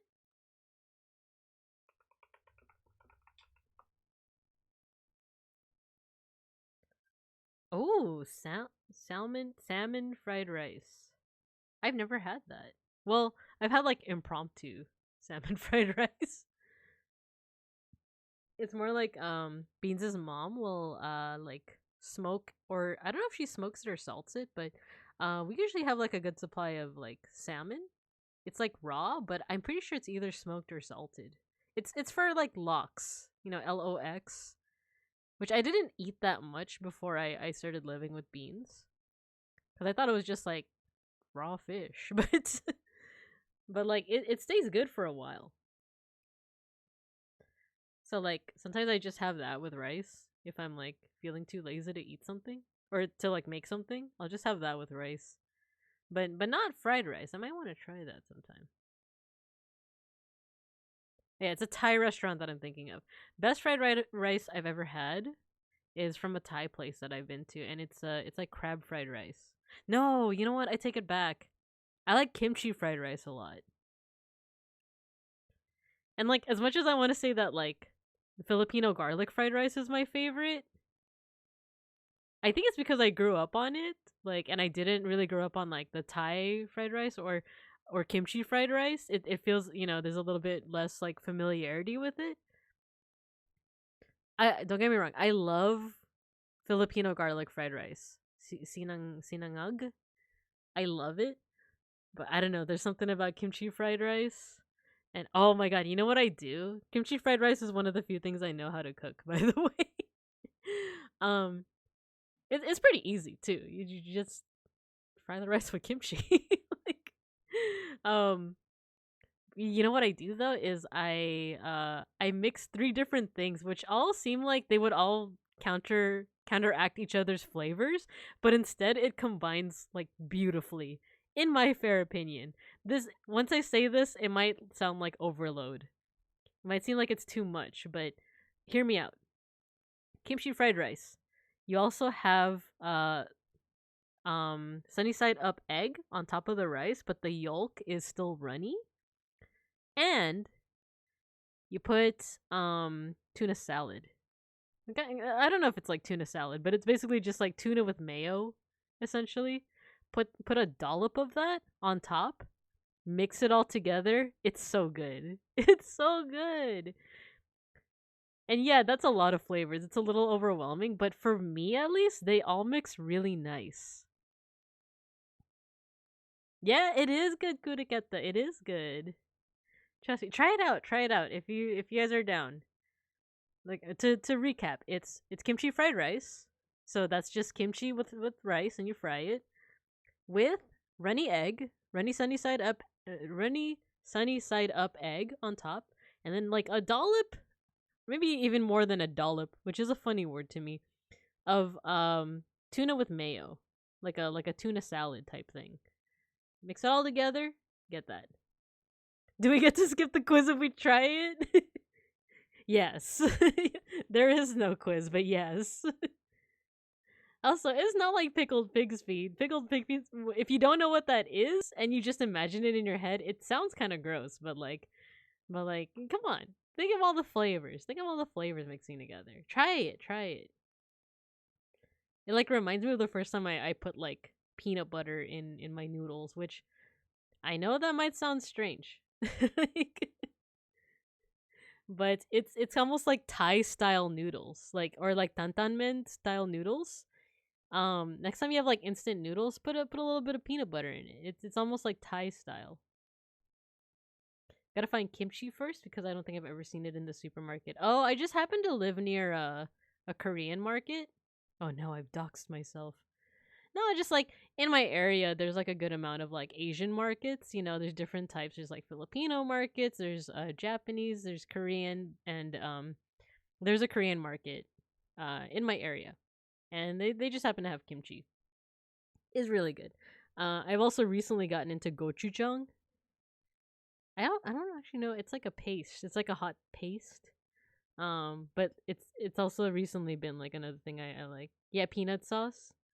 It's good, yeah. But if you, it's one of those things that if you just tell someone like, "Oh, put peanut butter in your instant noodles," people will be like, "What?" Sounds weird. But if you're from a culture where that's like kind of normal, you know, it's kind of like for the like for the Filipinos. Like, have you ever like explained kare kare to someone who isn't Filipino? And then for the non-Filipinos in chat, it's like a beef stew with peanut butter in it, and it's really good. Or not peanut butter, but like it does have like peanuts in it, right? Mega Bronson made vegan kare kare. It was really good.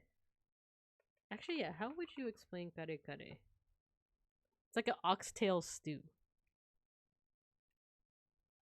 peanut butter sauce. Yeah, it's so good. I love kare kare. It's like one of the things I kind of miss.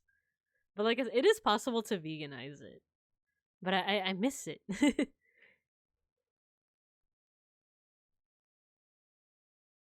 Try to think of what else. It's so good. Um I'll leave you guys with one last kind of cursed recipe that like it sounds cursed but like it's pretty good. It's pretty good. You could do it just veggies. Oh yeah, actually. I need some kind of fake meat in it though. Like I said, I grew up on processed foods. Not good for you, but you know. But yeah, you could get away with just doing it with veggies. But I'll leave you guys with one last kind of seemingly cursed recipe. Um, this is if it's like a poor man's Thai tea, or not even Thai tea. It's like a poor man's milk tea. Okay, so McDonald's has iced tea, right? Like, I guess it depends, like in your area. But the McDonald's that I grew up in, they have the iced tea. It's almost like the Arizona iced tea. It's like a jug of iced tea. You get the creamer that you use for coffee. Try it out next time you're at a McDonald's. So get the iced tea, get the creamer, add it together, mix it. You got a poor man's milk tea right there. You got a McDonald's milk tea. It doesn't quite taste like a boba spot. It doesn't quite taste like actual milk tea. But it is a flavor. I don't know. Try it, get back to me. If I get tomatoes thrown at me, I'll know that you tried it. But give it a go. Give it a go. Tell me what you think. It's a nice little McDonald's milk tea. What you have is diabetes. No. No, you have to try it first. You have to try it first and then you can throw the tomatoes at me. No.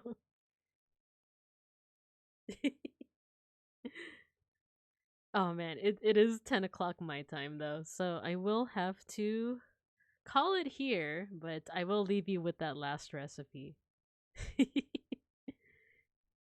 the good old the good old diabetes milk tea. But I already have diabetes. No. All right, you don't have to try it then. You don't have to try it. Take my word for it instead. All right, let's see who we can raid into. Oh, Akashi. I only got back for the McDonald's tea. Will not survive to throw more tomatoes at you. So for good measure, no! I see where we're talking about kare kare. Yeah. I was telling them how you made the vegan kare kare. It was really good. It was really good. Yeah, it is getting pretty late in my time and I do want to rest. So let's see if Akashi what are they doing? Hold on, I'm gonna mute the audio first. Wait, has the music been muted this entire time?